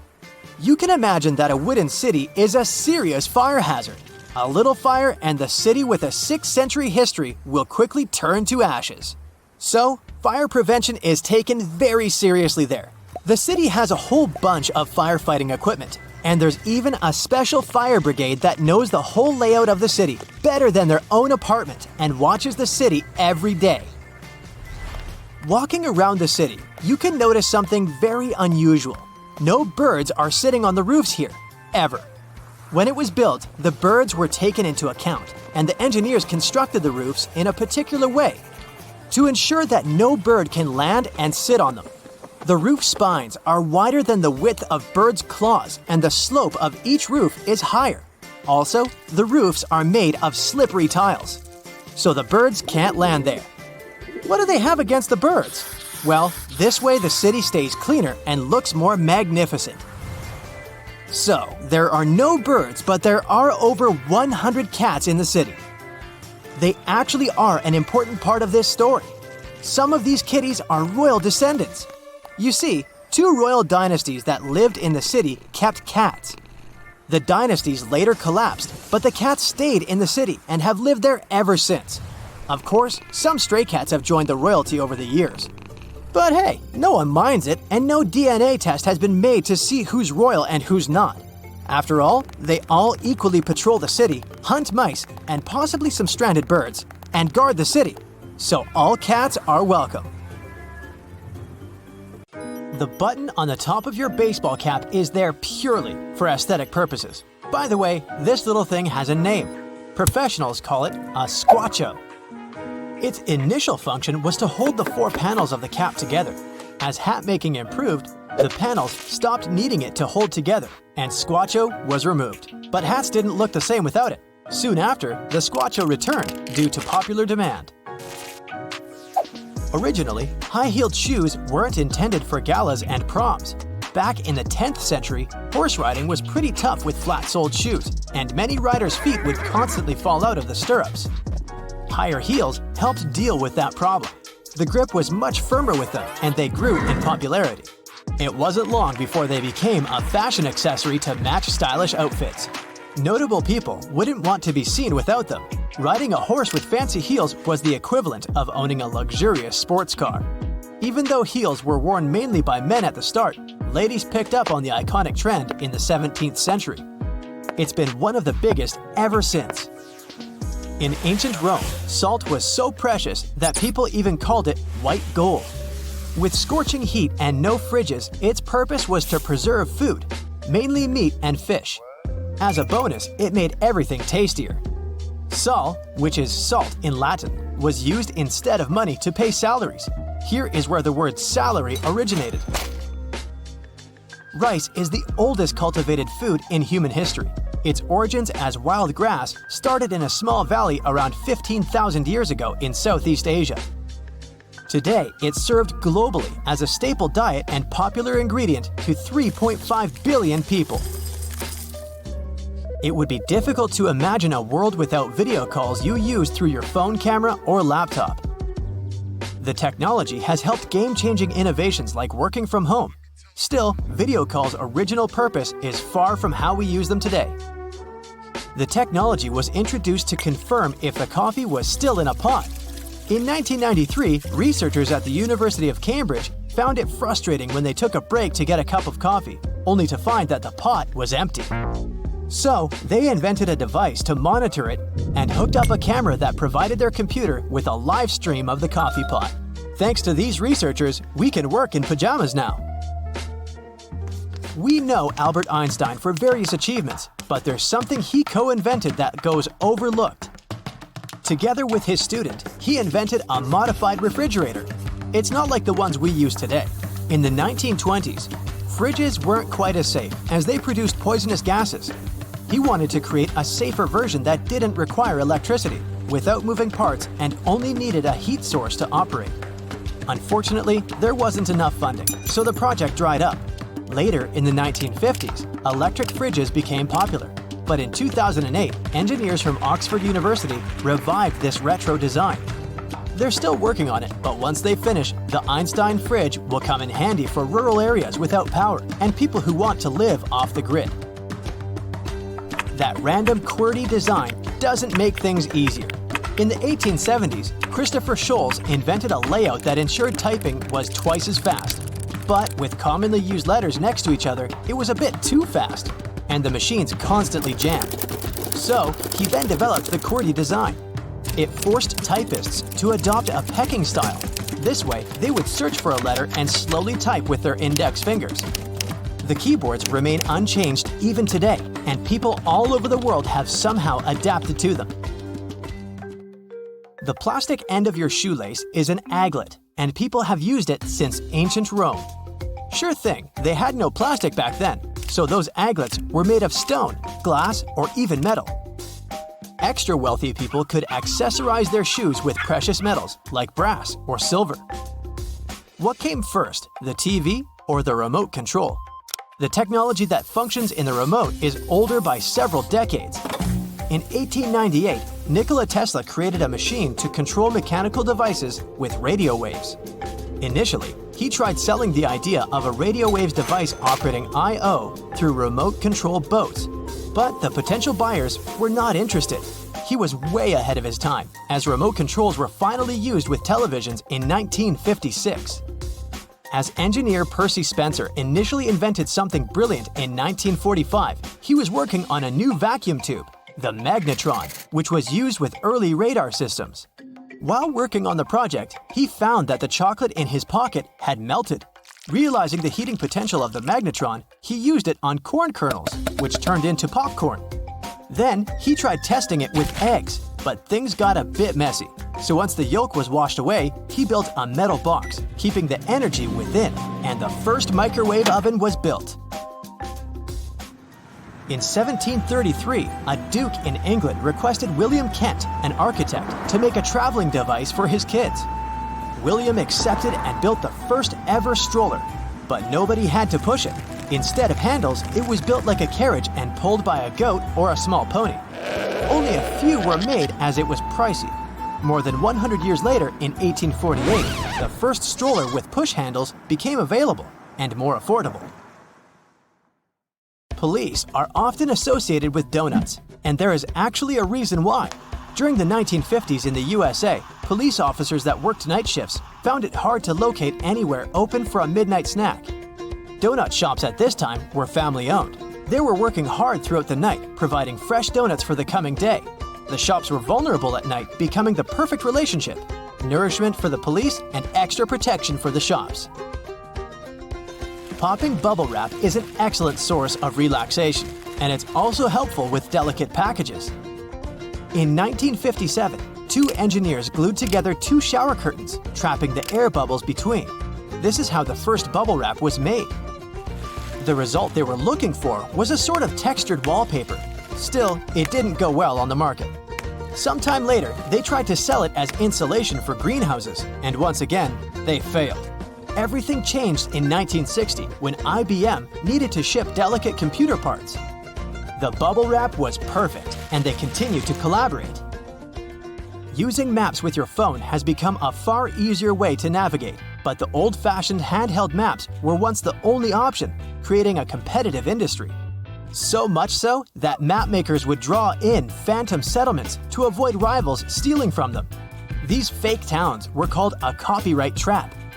However, one of these fake settlements became real. Agloe in New York was drawn into a map by General Drafting Co. Another competing map maker had also included this town on their own, and the copyright trap was sprung. But in court, they found that in 1950, a general store had actually been built there. And the owner assumed that Agloe was a real area based on the map, so he named the shop after it. So there was no violation found, as technically Agloe was real, thanks to that general store. In 1943, Vesta Stout from Illinois was working with securing parcels. She was disappointed with the poor paper tape, as it would fall apart when wet. So she asked her boss to try to make waterproof tape. Her request was ignored, but she wrote a letter to President Roosevelt with an idea of how to make a better tape. Not only did she explain her concept, but she also provided it with detailed designs. He approved the idea and ordered the changes. The new tape was so helpful for freight transport that everyone wanted it, and they started selling it at hardware stores. In the 1950s, many people would wrap air ducts, and it was then deceptively named duct tape.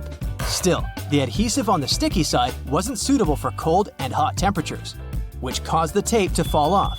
Despite this, people continued to use that tape for almost everything else. There are things about your body you know for sure, or don't you?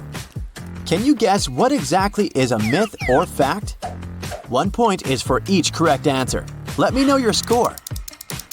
Brown eggs are more nutritious than white eggs. Myth or fact? Myth. There is no study saying brown eggs are healthier than white eggs. The only difference is the color of the eggshell. The color of the eggshell doesn't affect its nutrition or quality. That is related to the type of chicken. Chickens with white earlobes tend to have white eggs. Have you heard that a large amount of the dust in your home is actually decanted skin? Not cool, I know. Do you think this is a myth or a fact? This is a myth. You're not just mopping your skin flakes from the floor. Many other components make the house dust. Fibers, hair, building materials, mold, pollen, insect body parts, and ash are some of them, according to the study made in Canadian houses. This makes sense because a house nearby a busy highway or in a renovation area has more dust than a house in the middle of a forest. Skin is our largest organ. Is this a fact or myth? It's a fact. You might think for a second that the intestine can be quite large when you unfold it, but nope. Skin wins the contest. An adult carries around 8 pounds and 22 square feet of skin. Can't think of us without a skin. It's not just there to cover our bodies, it has an essential role in protecting us too. You can't breathe and swallow at the same time. Myth or fact? It's a fact. Maybe you already knew the correct answer, but you tried it anyway after reading this, so see it for yourself. So in your throat, there are 2 passageways important for your survival. I'm putting aside the fancy medical names, and I'll refer to those 2 as airway and food pipe. They prevent breathing and swallowing simultaneously. Otherwise, food would enter the airway and cause severe complications. This doesn't always go as planned. That's why sometimes you end up coughing and preventing the piece of food from reaching the lungs.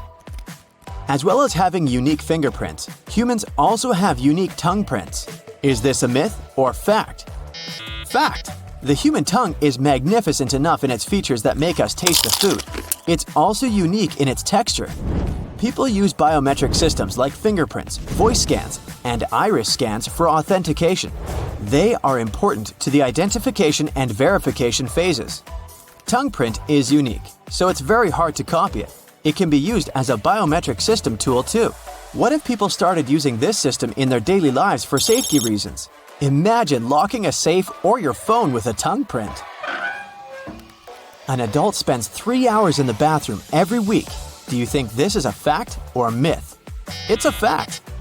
A poll by scientists reveals that an average adult spends 3 hours and 9 minutes on the toilet every week. This is more than the time they spent exercising. Take your sweet time. No need to rush. You swallow 8 spiders a year while sleeping. Myth or fact? Don't believe it. Lucky for us, and for the spiders of course, this is not true. Fear no more and have a good night's sleep. Most spiders don't deliberately come near humans. Plus, vibrations coming from a sleeping person might be uncanny for them. Or maybe the spider just lives in the habitat. It thinks that you are flatmates sharing a room. As long as there is actual evidence, I call this a myth. Your thigh bone can resist thousands of pounds of force. Do you think this is a myth or a fact? Yes, this is a fact. People generally refer to it as tight bone, but its actual name is femur bone. This bone is located on the upper part of your leg. Experts say that this bone is hard to break. It's one of the 2 strongest bones in our anatomy. The first one is the temporal bone of the skull. If you wondered about the first one. Anyway, a tight bone can support 30 times more of your body weight. Maybe it's because the femur bone is the longest and largest bone in the human body. Do you believe that shaving your hair makes it grow back thicker? Fact or myth? Watch how I debunk that myth. Experts say shaving doesn't affect the thickness of the hair. The hair's head didn't remove, so the root is still there. You only shave the upper part. After a shave, the hair grows bluntly because it's been cut. That's why you may feel it's getting thicker. It's safe to eat food that's been on the floor for 5 seconds or less. Is this a fact or a myth? Sorry for blocking the best way you justify eating something that fell on the floor. There's no such thing as the 5-second rule. Researchers found that a substantial amount of bacteria transferred to the food within 5 seconds. The moisture of the food directly affects contamination. Imagine you drop a slice of watermelon and chips on the floor. I don't know why you're eating both together or how you end up dropping them both. But let's continue with this example anyway. The watermelon will have more contamination than chips. Because watermelon has more moisture in it, the surface of the watermelon is more open to transferring bacteria. Blondes and redheads may soon disappear. Myth or fact? An easy one, right? This is a myth. Red or blonde-colored hairs are connected to recessive genes. They can be carried from one generation to another without creating the hair color of the carrier. If both parents have the correct recessive genes, the chances are high that the next generation will have blonde or red hair. These genes are rare, but populations still have those genes carried out, so they won't get lost forever. For that to happen, literally everyone on the planet who carries that gene must disappear. So, the chances are low. Drinking coffee dehydrates you. Is it a fact or myth? Myth! You can enjoy your morning coffee. Okay, you may visit the bathroom more frequently after drinking coffee, but it doesn't mean you're losing more water. There are numerous studies made about the effects of caffeine. Some of these studies reveal that drinking a reasonable amount of coffee a day doesn't increase the risk of dehydration. Eating yogurt helps your digestion. Do you think this is a fact or just another myth? A fact, but with the right choice of yogurt. Yogurt is food containing probiotics. They are the good bacteria that make everything flow smoothly in your gut. Eating yogurt alone may not be enough to have a healthy digestive system. It supports the digestive system positively. Keep in mind, though, not all yogurts are equal. Some of them have sugar in them, or they come with toppings like candy or cookies. Go for the classic ones. Your hair will grow faster if you have it cut more often. Fact or myth? We were always told not to cry too much over the hair we lost because it would grow back faster. Unfortunately, the hair growth rate doesn't depend on how often you get a haircut. The average hair growth rate is 0.01 inches per day. Plus, many factors affect it: age, hormones, and even the time of year. Knowing this new fact may make some people postpone their hairdresser appointments. Apples you usually grab in the supermarket seem super fresh, but they can be up to a year old. It's all about how they're stored. First, they're covered with wax. Next, the wax is dried with hot air. And finally, the apples go into cold storage. Sloths are better at breath holding than dolphins. Those lazy buddies can slow their heart rate and hold their breath this way for up to 40 minutes. If they watched any breathtaking series, they'd literally breathe once per episode. If you look at any old photograph, you'll see that people didn't have those big smiles we love to have in the photos today. First, photographers preferred to keep things serious. So, instead of cheese, people would say prunes to keep their lips tight, and other things. Earth is not the only planet with water. Scientists from NASA strongly believe one of Jupiter's moons, Europa, has an ocean with twice as much water as we have on our planet. It's hidden under a thick layer of ice. Even Mars has some liquid water flowing. Cicadas are some of the biggest flying insects you can find out there. Most species are not that impressive, only about 1 to 2 inches long. Only. But the largest one, known as the empress cicada, has a body length of about 3 inches. In comparison, its wingspan reaches a whopping 8 inches. That's a really big bug. Not all goats peacefully munch on meadow grass.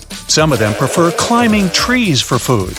Meet Moroccan goats, a natural phenomenon unique to North Africa. The thing is, they're way more attracted to argan tree fruits than to regular grass. That's quite understandable. Those fruits look just like golden apples.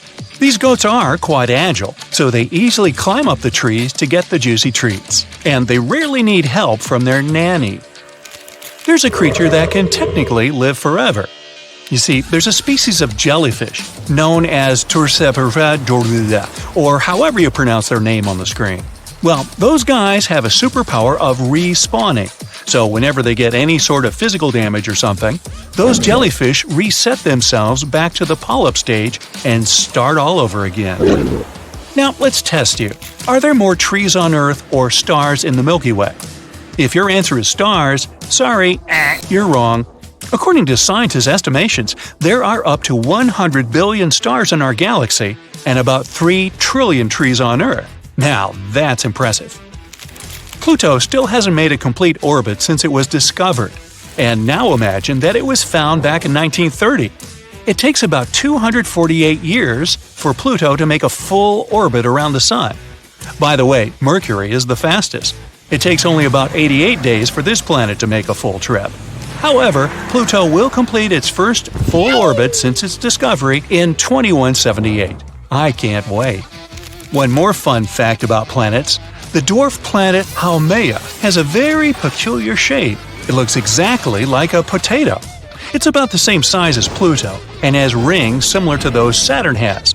If you ever want to find it, it's located beyond the orbit of Neptune. Nachos aren't some ancient Mexican food. They were invented less than 100 years ago.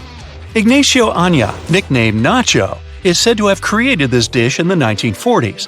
There's a nice story behind nachos. A regular customer got really hungry and asked if Ignacio could bring her and her 3 friends something different that day. He saw how hungry the ladies were and decided to cook something quick for them. He had to improvise using available ingredients, so he put some tortillas, grated loads of cheese on top of them, and heated the dish from above. To make the dish more savory, he added some jalapeno peppers on top. Mamie Finan, that very regular customer, asked what the name of the unusual snack was. Ignacio didn't think long and said the name was Nacho Special. Oranges aren't necessarily orange. If grown in subtropical regions, the climate isn't cold enough to break down the chlorophyll, so the fruit peel stays yellow or greenish. Such oranges usually get treated with ethylene gas that can help turn the oranges orange. Aren't you impressed with that? Okay, it's time for a little riddle for you. What's common between peanut butter and an engagement ring? Both of them contain diamonds. Scientists have learned how to turn peanut butter into diamonds. They extracted the oxygen from CO2. They got the carbon and then put it under intense pressure, and in the end, they got diamonds. In a jiff, I suppose. Pufferfish, also known as blowfish, are famous for 2 things. It's clumsy and it can literally turn into a sort of a balloon. Blowing themselves up helps them survive in the wild. They are inedible when swollen. Well, they're not entirely inedible even when they're deflated. Their poison is over 1,000 times more toxic than cyanide. Don't count on antidotes, they just don't exist, or probably we need more time to find one. Not only can people become knights, but penguins can do that too. There's one living in Edinburgh, and it was granted knighthood back in 2008. Meet Nils Olaf III, the mascot and colonel-in-chief of the Norwegian King's Guard. So, what size of shoes do you wear?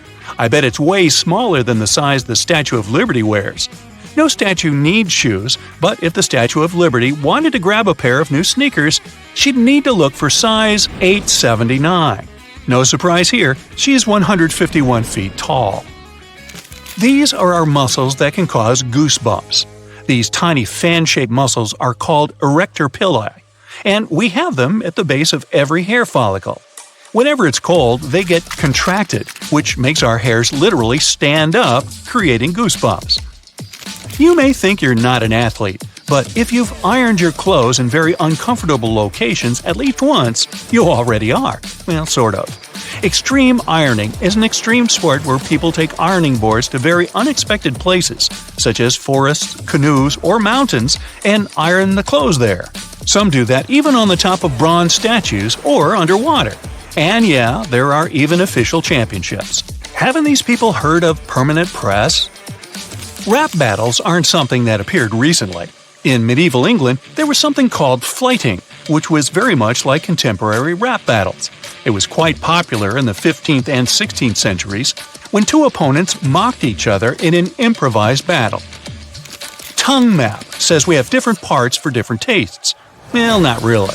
There are individual taste buds that sense certain flavors more than they do with some others, but it doesn't mean one area can taste sweet better than the other. Studies show that all mouth areas have taste buds sensitive to all tastes. Chameleons don't change colors because they want to match their surroundings. That would probably be a very tiring thing to do.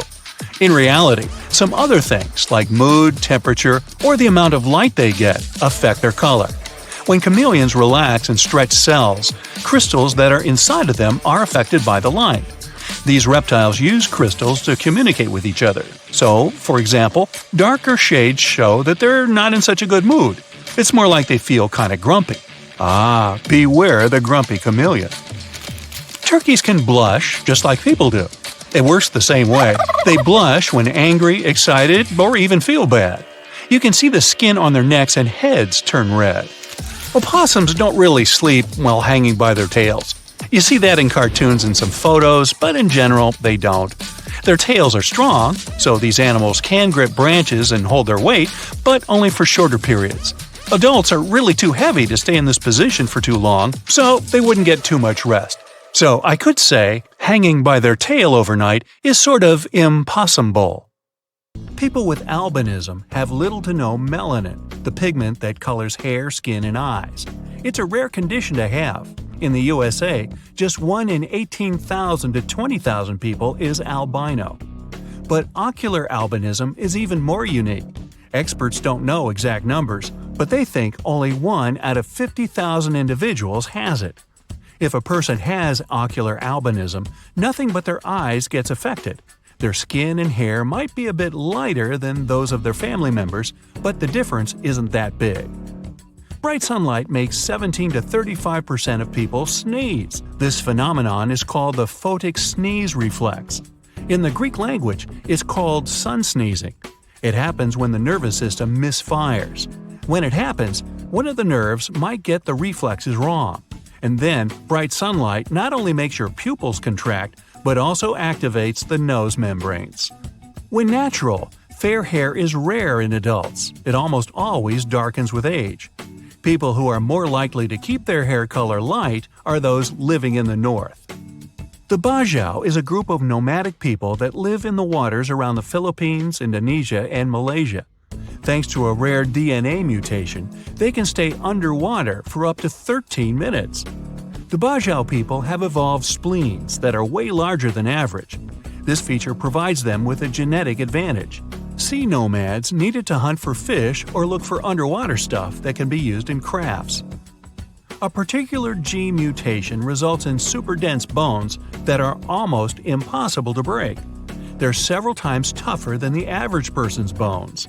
These people's skin is also less prone to aging. It might sound cool, but there are drawbacks. When such tough bones grow, they often put too much pressure on the nerves surrounding them and the brain. There are 3 kinds of cone cells in the average person's eyes. They help to recognize the colors in the blue, red, and green spectrums.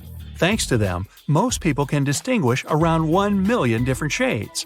But those with tetrachromacy have 4 cones in their eyes.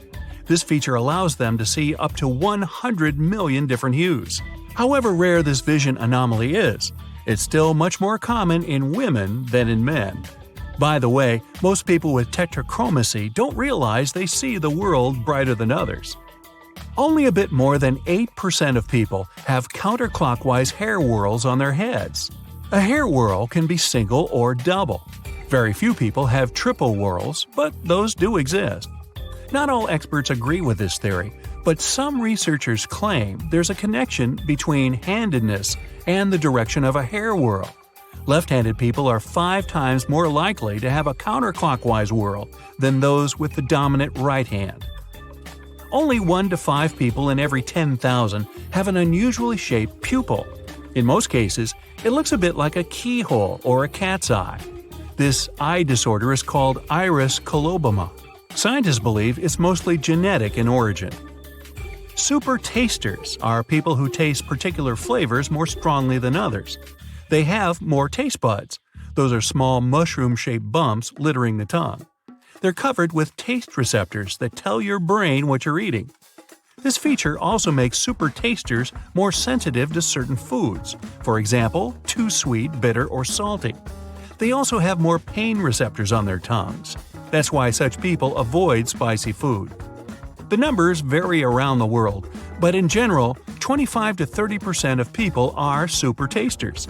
From 40 to 50% are average tasters, and 25 to 30% are non-tasters. Those have poor taste perception. Less than 1% of the world's population has a rare condition called dextrocardia. That's when the heart points toward the right side of the chest, not the left one. In rare cases, people with this unique quality have all their internal organs on the mirror image side of the body. Only 1 to 5 people in 10,000 have what's called perfect or absolute pitch. It's the ability to identify and recreate musical tones. This feature often runs in families. It's also more likely to occur in people who started their musical training before they turned 6. Ancient Greeks had stories about fire-breathing creatures called chimeras. They were a fearsome mixture of a goat, lion, and snake. In real life, chimeras are people who have 2 different sets of DNA. Scientists have recorded no more than 100 cases of human chimerism. The DEC2G mutation allows people to get away with just a few hours of sleep a night and still feel great. Such short sleepers don't feel tired, and they never sleep in. Their usual wake-up time is 4 or 5 a.m. Wow, not me. Only up to 5% of people have this feature. Scientists from the University of California have also made an interesting discovery. They claim that people with the DEC2 mutation need less time to perform certain tasks than regular sleepers. Morton's toe is a foot structure where the second toe is longer than the first one. Only 3 to 22% of people in the world have their feet shaped this way. Michelangelo's David and the Statue of Liberty are among them. Unlike the majority of the world's population, 1.5% of people have just one palmar crease. That's the line running across your palm. Men are more likely to have a single palmar crease than women. Most often, this feature runs in families. Only 3% of people in the world have lines that form the letters X on both of their palms. In many cultures, this rare feature is believed to be a sign of a strong personality. 1 in every 500 people has an extra rib called cervical. The average human has 24 ribs, 12 on each side of the body. But those lucky ones can have 25 or even 26. Excessive ribs are more often found in women. They're located in the cervical spine area and grow just above the collarbones. Their size can be different, from just barely developed to fully grown ones. In most cases, cervical ribs don't affect a person's well-being unless they grow too large. In this case, they do cause discomfort. No more than 50 people have ever had Rh-null blood type, so precious that it was nicknamed golden blood. It can be donated to people who have incredibly rare blood types and can't accept any other. For the first time, golden blood was discovered in an Australian Aboriginal woman. If you have a tiny hole near your ear, you're unique. It occurs in only 5% of people in the world. In the USA, less than 1% of people are born with this hole. In Asia and some parts of Africa, the number is a bit higher, from 4 to 10%. This feature is often inherited genetically. It can be present on one or both ears. This distribution is 50-50. The hole may go all the way through, or it can be a dimple, dent, or even a small lump. There's a theory that the little hole is an atavism, left from the times when all living beings had gills. There's a gene mutation that helps people keep their bad cholesterol levels extremely low. In this case, the gene instructs the body to produce a protein that curbs the amount of cholesterol in the blood. Unfortunately, only 2 to 3% of people have this useful ability. About 65% of the world's population have loop-shaped fingerprints. Another 30% of fingerprints are whorl-shaped. And only 5% of people have arch-shaped fingerprints. They can be plain or tinted arches. Around 35% of the world's population don't have to worry about the pain and inconvenience of wisdom teeth breaking through the gums, simply because they don't have them. But around 5 million not-so-lucky people go through wisdom teeth removal every year. Some people have more than one row of eyelashes. This phenomenon is a genetic mutation called dystochiasis. A person with this condition has a second set of eyelashes growing behind the first. All these thick, lush lashes sure look beautiful, but they can also cause some discomfort. Some hairs can start growing in the wrong direction or in the place where an oil gland is supposed to be. It can cause irritation and tearing. Experts are sure the Tibetan people have genetically changed to be able to live at high altitudes. They have a gene that helps to adapt to falling oxygen levels amazingly fast. This evolutionary mutation has been one of the fastest ever recorded in people. It took a mere 3,000 years to develop. If you have a shifted belly button, you were born to be a great swimmer or runner. The navel is your very own center of gravity. Where it's located higher than average, you have a longer waist and a lifted center of gravity. That makes you a faster runner. If your belly button is shifted down instead, you have more power in your torso. A longer torso also helps you make a bigger wave. That makes you a faster swimmer and a naval hero. Yeah. Gray is one of the rarest eye colors on the planet. If you're one of that gray-eyed 1%, your eyes have almost no melanin in the front layer of your iris. Depending on what color you're wearing, your eyes can actually change color from gray to blue to green. Your pupils can also get larger when you're getting emotional. Studies show that gray-eyed people are more competitive. If you have brown eyes, you're in solid company. Way back in the day, everyone on the planet had brown eyes. Some scientists think that back then, most humans lived in warm climates, and brown eyes gave them more protection against the sun. Brown-eyed people are great at activities that need quick reaction times, like boxing or soccer or whack-a-mole. Blue-eyed people are good learners and strategic thinkers. They're also good at sports like golf and cross-country running. The easiest way to find out if you're a mutant is to push your pinky and thumb together. If a long, thin muscle pops out on the inside of your wrist, you're totally normal. If it doesn't, you have a mutation. So, what's your new mutant power? Literally nothing. You and 15% of the population are missing a muscle that helped our ancestors swing from branch to branch. Since that's a pretty useful skill these days, that muscle's just disappeared from over 117 million people's arms. It's a good reminder that evolution is still going on, and that it's a pretty slow process. Now, if you have a double layer of eyelashes, you inherited this mutation from one of your parents. It means your 16th chromosome got mixed up a bit. You might have a full second set of eyelashes or just a few extras.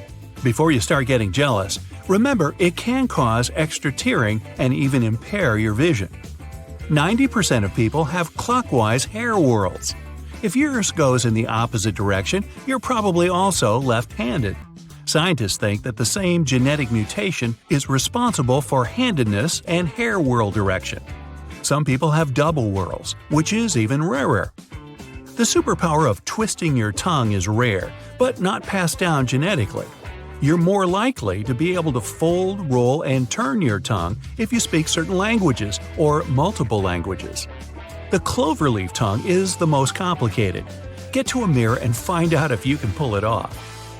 People who have clearly asymmetrical faces, like one ear higher than the other for example, are natural and effective leaders. They show initiative and take responsibility, motivate others, and put the interests of the group above their own. Photo time! If you think your right side is your good side, you're most likely an engineer, mathematician, chemist, or other sciencey type. If your left side is the one you go with, you're more of the artsy type. Only 2% of us have naturally red hair. If you're born red-haired, it means both your parents are carrying the gene, even if they don't have red hair themselves. These genes give redheads a lower pain threshold. That's why they need more anesthetic than people with blonde, brown, or black hair. If you have a large nose, you're less likely to have allergies and colds. A larger nose lets in fewer pollutants and pollens and protects your mouth from germs.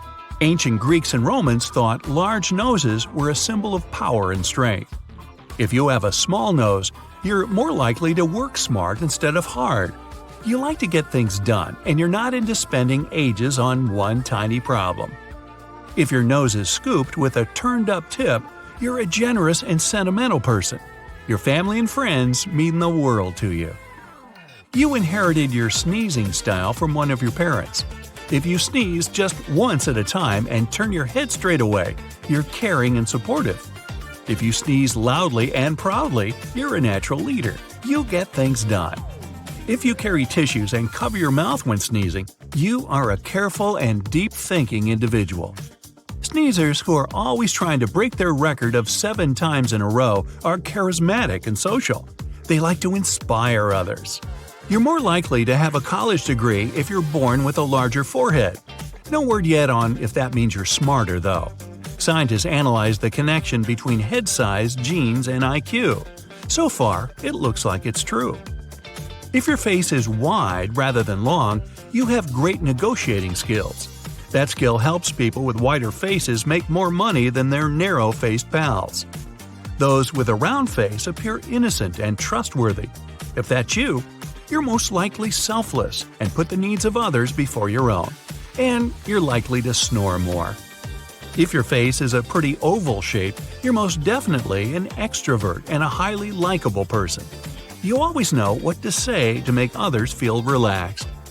A triangular face with a narrow forehead and a wide jaw is one of the rarest. It makes you look powerful. You're driven, determined, and destined to rule. At the same time, you're creative, artistic, and you freak out pretty easily.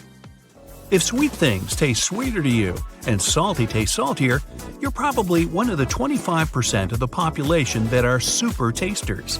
This superpower is given to you by extra tiny dots on your tongue, known as taste buds. Super tasters don't normally eat foods like broccoli, cabbage, spinach, grapefruit, and coffee. They taste too bitter.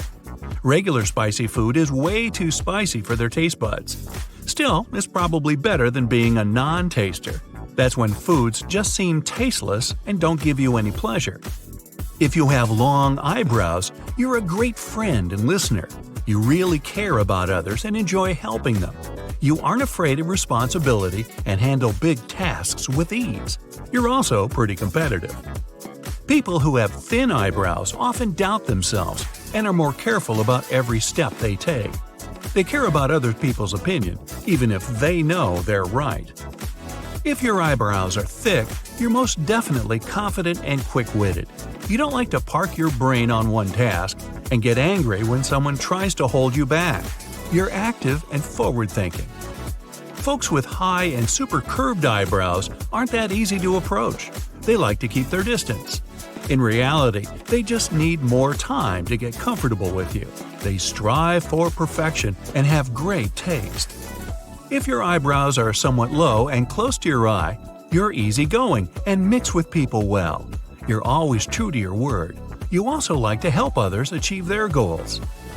Now, if your second toe's shorter than your big toe, you have what's called Morton's toe, just like the Statue of Liberty herself. In some places, it's pretty common. In others, it's kind of rare. Morton's toe can affect your posture and how you walk. Try to wear shoes with a high and wide toed box to stop that toe from getting crammed and crushed.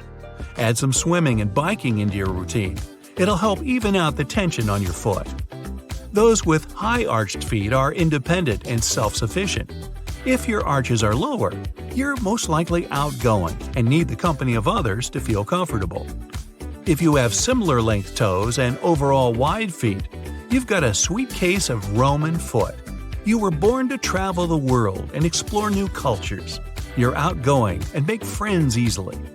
If your feet are elongated and your big toe tapers off, you're probably one of those deep thinkers. Your mood changes a lot, and you can probably take surprising and spontaneous decisions.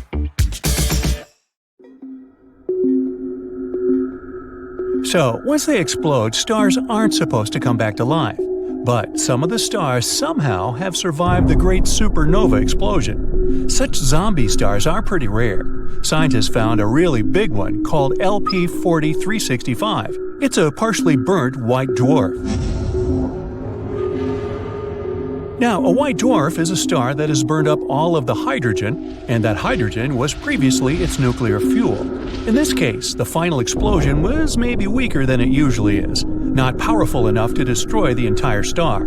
It's like a star wanted to explode but didn't make it, which is why part of the matter still survived. One of those zombie stars used to be a white dwarf, or just left over from an explosion. It gobbled up too much from another star and, surprisingly, managed to explode once again. If you manage to go to the moon one day and see fresh footprints, that doesn't mean there's someone else there with you. Footprints or similar marks can last for 1,000,000 years over there because the moon doesn't have an atmosphere. There are no winds, not even a breeze, that can slowly erase those footprints. In outer space, you'd be strong enough to weld two pieces of metal together with your own hands. Okay, it has nothing to do with your strength. You could just press them together with no effort, and that's it. Oxygen in our atmosphere makes a thin layer on the surface of the metal. It's like a barrier, which is why such a trick is impossible on Earth, but perfectly logical in outer space. If you ever go to space, don't take off your spacesuit unless you're on a spaceship. Air in your lungs would expand, as well as the oxygen in the rest of your body. You'd be like a balloon, twice your regular size. Good news? The skin is elastic enough to hold you together, which means you wouldn't explode. Yeah, small comfort, huh? If you watch a very touching movie in space and start crying, your tears won't run down. They will gather around your eyeballs. Your eyes will get too dry, so you'll feel like they're burning. Any exposed liquid on your body will vaporize, including the surfaces of your tongue. Speaking of burning, there's one thing fire can't do in space. Fire can spread when there's a flow of oxygen, and since there's not any in space. If the fire breaks out in a rocket, you can simply turn off the ventilation system and voila! It can get more complicated if there's intense smoke, sparking, and material melting in conditions of reduced gravity. Regular foam fire extinguishers we use on Earth are useless here because they release foam randomly. Researchers are developing a fire extinguisher that will put out fires by using sound waves. The bigger the sound intensity, the bigger the flame they can put out. But the astronauts might end up deaf if the frequency is too high. A black hole is not like some starving monster that wanders around and has gravity so strong nothing can really escape it.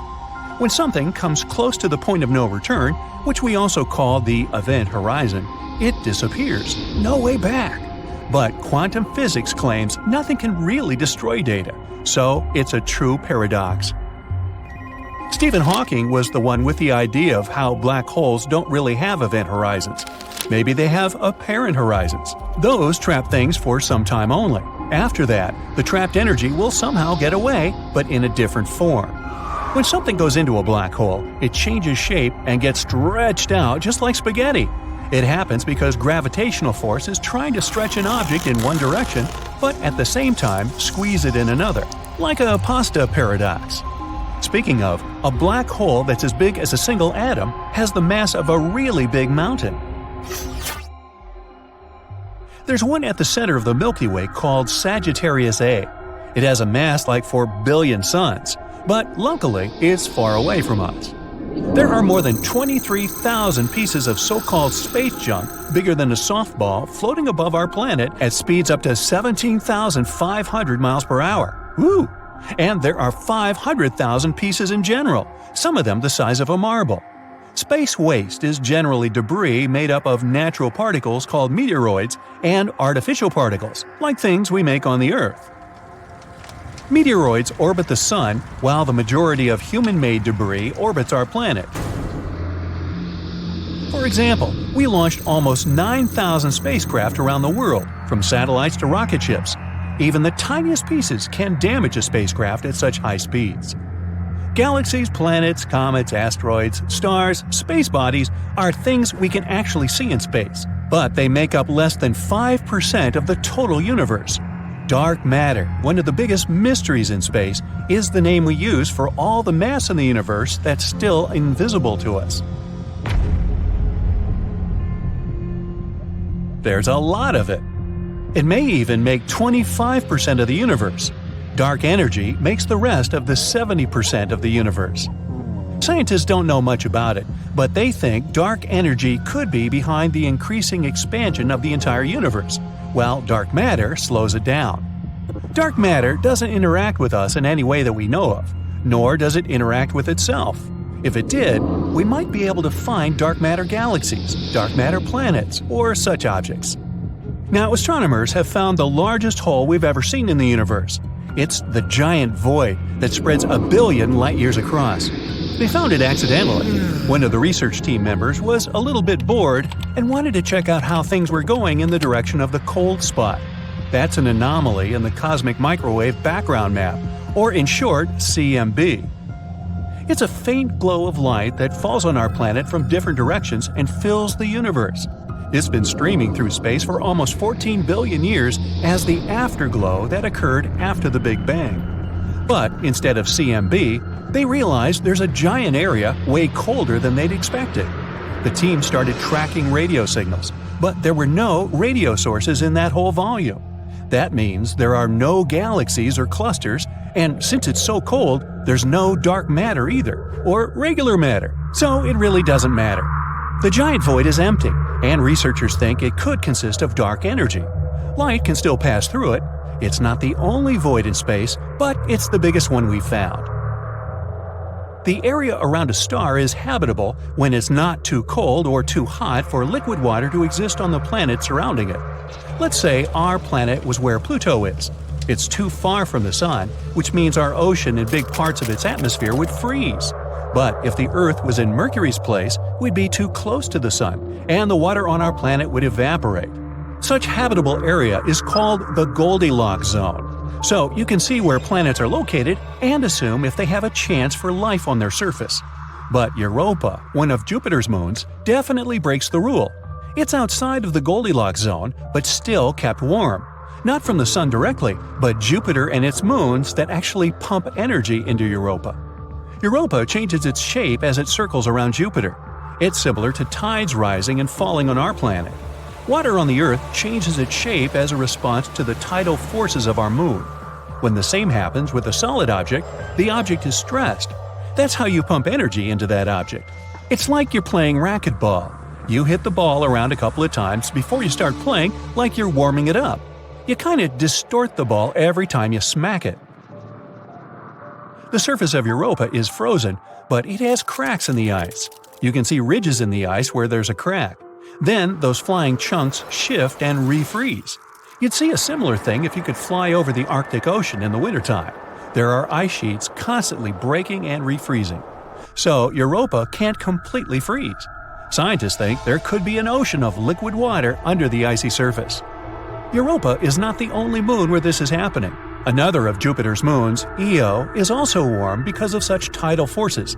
Io also has volcanoes erupting from within all the time. So it's not only that the sun warms the space bodies and pumps them with energy.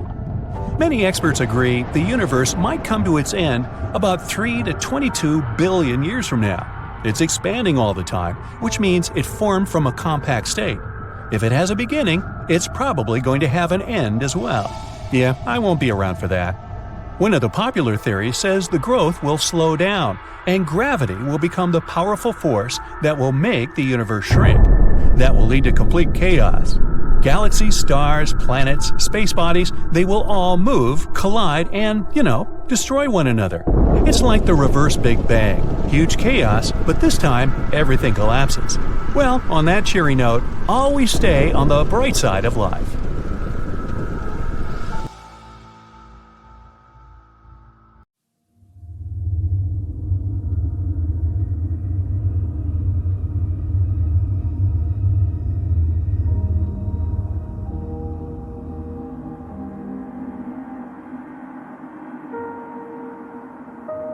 The sun's heat is beneath our feet.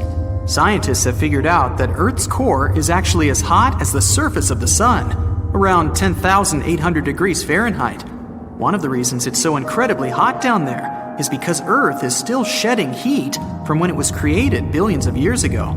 Also, when an object as big as Mars slammed into the young Earth, it not only created the moon, according to one theory, but melted the surface of the planet. A lot of that extra heat is probably still stored inside the core. But there's no need to worry. The planet's core is harder for us to access than it is to probe the surface of Pluto. In fact, chances are we may never develop technology that could physically reach the core. There's no air on the moon. But then, how can it be rusting? Scientists have discovered the presence of hematite on the moon, and it's a kind of rust. A special NASA research instrument examined the light reflected off the moon's surface. It turned out that the composition of the satellite's poles was very different from the rest of it. The moon's surface is dotted with iron-rich rocks, but without oxygen and liquid water, rust can't appear. Solar winds add to the mystery. They bombard the moon with hydrogen, and hydrogen makes it much more difficult for hematite to form. Even though the moon doesn't have an atmosphere, it still has some trace amounts of oxygen. Its source is our planet's upper atmosphere. Earth also protects the moon from almost 100% of solar winds, although not all the time. And even though our natural satellite is bone dry, there might be water ice in the shadowed craters on its far side. A day on Uranus lasts 17 hours, 14 minutes, and 24 seconds. But get this, the planet has a tilt of around 98 degrees, and that makes a season on the gas giant last 21 Earth years. Mars has 2 moons, Phobos and Deimos. In the next 30 to 50 million years, Mars's gravitational forces will tear Phobos apart, and it will likely result in the formation of a ring around the planet. The Earth is the densest in the solar system. At the Earth's center, there's a core that takes up 15% of the planet's volume. It consists of 2 parts, the outer and the inner core. The inner core is a solid ball made of iron and nickel. Its radius is 760 miles, which makes 20% of the entire Earth's radius and 80% of the Moon's radius. The 1,500-mile thick outer core is liquid. It also consists of iron and nickel, but it's not under enough pressure to be solid. Mars houses the biggest volcano in the solar system.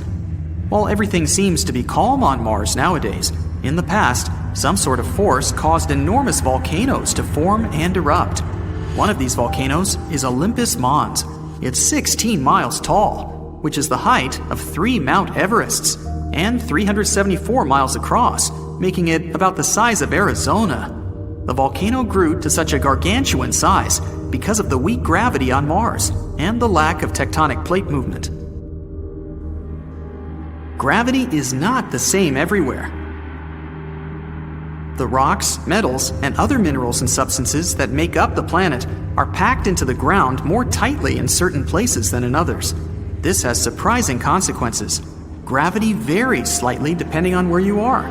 You weigh 0.5% less standing at the equator than you do at the poles. In most cases, that's a difference of less than 1 pound. How high up you are also has an effect. So if you were at the top of Mount Everest, you'd also weigh slightly less. Just don't look down.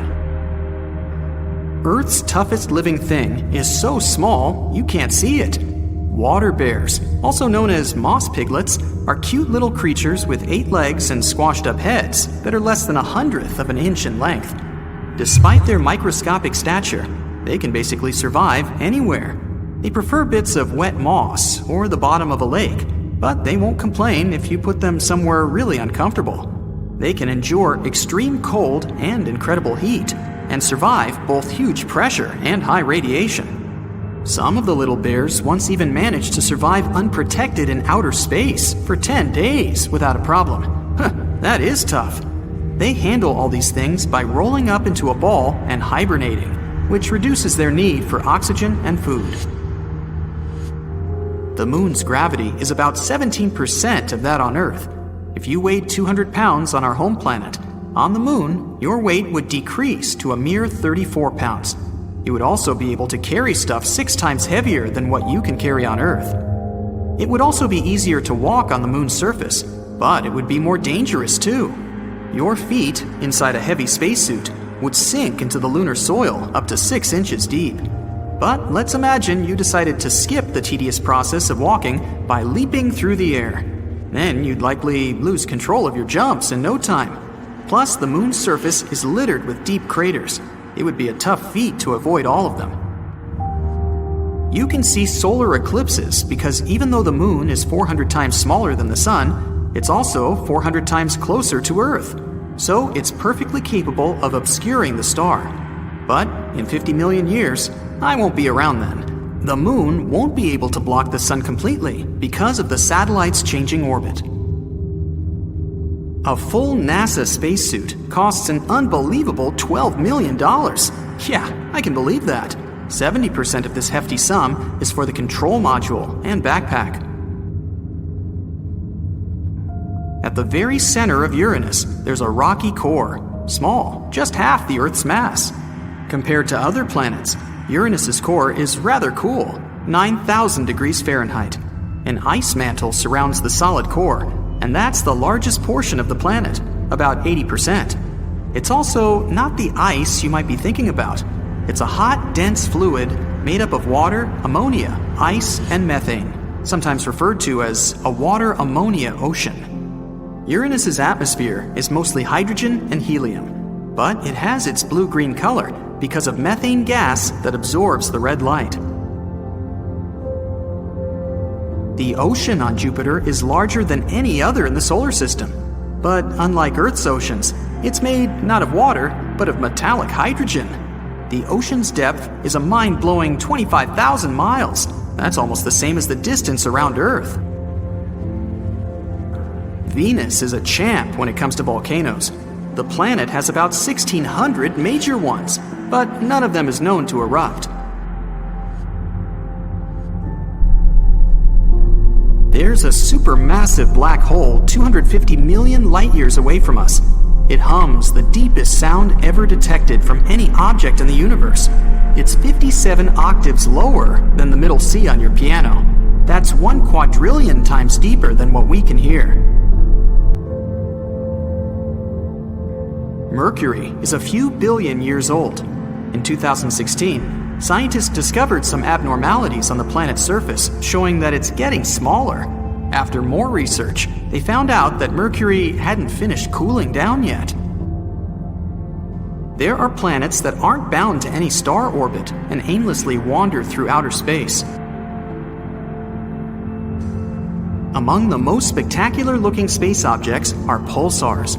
Pulsars are a type of neutron star.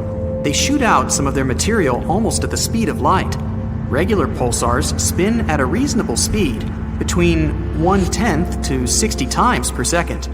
But millisecond pulsars can spin at an impressive 700 times a second, which is way too fast for the human eye to even process. As they spin, they emit a beam of radiation from their axis that looks like the light from a lighthouse. Astronomers can notice pulsars when they face Earth, since it looks like a light being shined on our planet.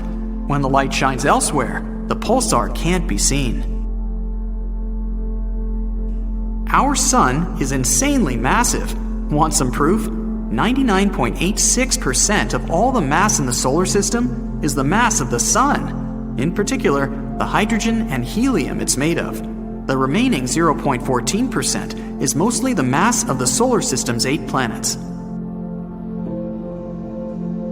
Saturn's rings are very thin compared to its size. If you had a scale model of the planet that was 3 feet wide, the rings would be 10,000 times thinner than a razor blade. Even though Venus is the hottest planet in our solar system, it still has snow. But not what you'd expect. It snows metals and rains acid. Not a great vacation spot.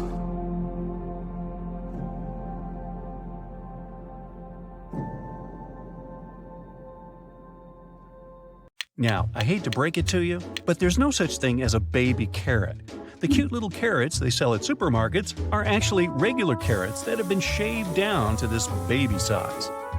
You would think strawberry-flavored gummy bears should be red or pink, right? Well, sorry to say, but they're green. Brown rice and white rice are the same product. The white variety starts off as the brown one, but then some parts of it are removed by milling, which gives the rice its white color. This allows it to be stored for longer, but at the same time reduces the rice's nutritional value. Now, on the topic of rice, it was used to build the Great Wall of China. The builders mixed sticky rice soup with lime and got rice mortar for construction. It was stronger and had better water resistance than regular lime mortar. Thanks to the rice soup, the Great Wall has been able to stand for centuries despite the elements. You found a long-forgotten chocolate bar somewhere deep in your desk. Yum, nice surprise. But when you open it, you hesitate. There's some unpleasant-looking kind of dusty film on it. Don't worry though, it's still safe to eat. It's just that the fat or cocoa butter used to make the chocolate has been separated from the rest of the bar because of the heat. As it cooled back down, it created this whitish film. The taste might be a little off, however, so it may be best to use it for cooking instead. And you'd have more self-control than I do. Avocados can't ripen while on the tree. If not picked, they will simply fall from the branch while still not ripe. When picked, though, they will become soft and flavorful just like we love them. This happens because of the burst of ethylene produced by the fruit itself after picking. It's inhibited while the avocado is still on the tree. Tomatoes bought at supermarkets often have a weak flavor. It has to do with how they're grown and stored afterwards. Tomatoes are gathered when not fully ripe yet, and they ripen in the transportation containers and on the store shelves. But if they're stored at temperatures below 40 degrees Fahrenheit while not fully ripe, they lose a lot of their flavor. So, to keep them tasty, it's best to store tomatoes outside the fridge. Honey is probably the only food that can literally never go bad. If it's properly sealed with no air left in, it can go for millennia and still be edible. The oldest pot of honey ever found was 5,500 years old, next to the mummy of Winnie the Pooh. Nah, not really. While dark and milk chocolate raise no questions, their white sibling isn't chocolate at all. It doesn't contain any cocoa powder, which makes chocolate, well, chocolate. The white variety is made of cocoa butter mixed with sugar and flavoring, usually vanilla. Peanuts are closer relatives to peas than to nuts. They're legumes, the type of plants that includes peas, chickpeas, and beans. Cashew nuts aren't nuts either. They're seeds that are collected from pretty large fruits. The same can be said about walnuts, almonds, pecans, and pistachios. When you buy some sushi rolls with crab meat, what you get is no crab at all. The red and white stuff is what is called imitation crab, and it's basically paste made of fish. Its other name is surimi. By the way, sushi was originally a way to preserve fish. It was stored in fermented rice, which could keep fish fresh for up to a year. And after that, the rice was thrown away while the fish was cooked and eaten. If you get all tearful while cutting onions, There are several ways to avoid that. One is put the onion in the freezer before cutting it. That will freeze the molecules of the chemical that makes you cry. Another method is washing the onion in cool water just before cutting it. The cold and moisture left on the onion will not allow the tearful chemical to get in your eyes. And the third way is to put a wet paper towel next to your cutting board. The chemical gets attracted to the nearest water source, which is usually your eyes, but in this case, it'll be the towel. Now, the vast majority of wasabi we eat isn't actual wasabi. The real thing is very expensive. So what we get is just a mixture of horseradish, mustard, and green food coloring. Be careful when you eat fresh pineapple because it can literally eat you back. It contains an enzyme that digests protein. That burning sensation you get when you've eaten a bit too much pineapple, that's it.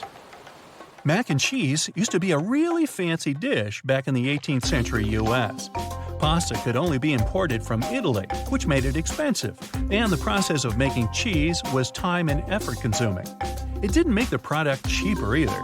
Only the wealthiest could afford a plate of mac and cheese, and it was served in the fanciest restaurants as a delicacy. Oysters, lobsters, and pretty much any other seafood, on the other hand, were considered food for the poor back in the day. Seaside communities fed themselves with what they could catch in the sea, and that included mussels, crabs, and a lot of other stuff we consider delicacies today.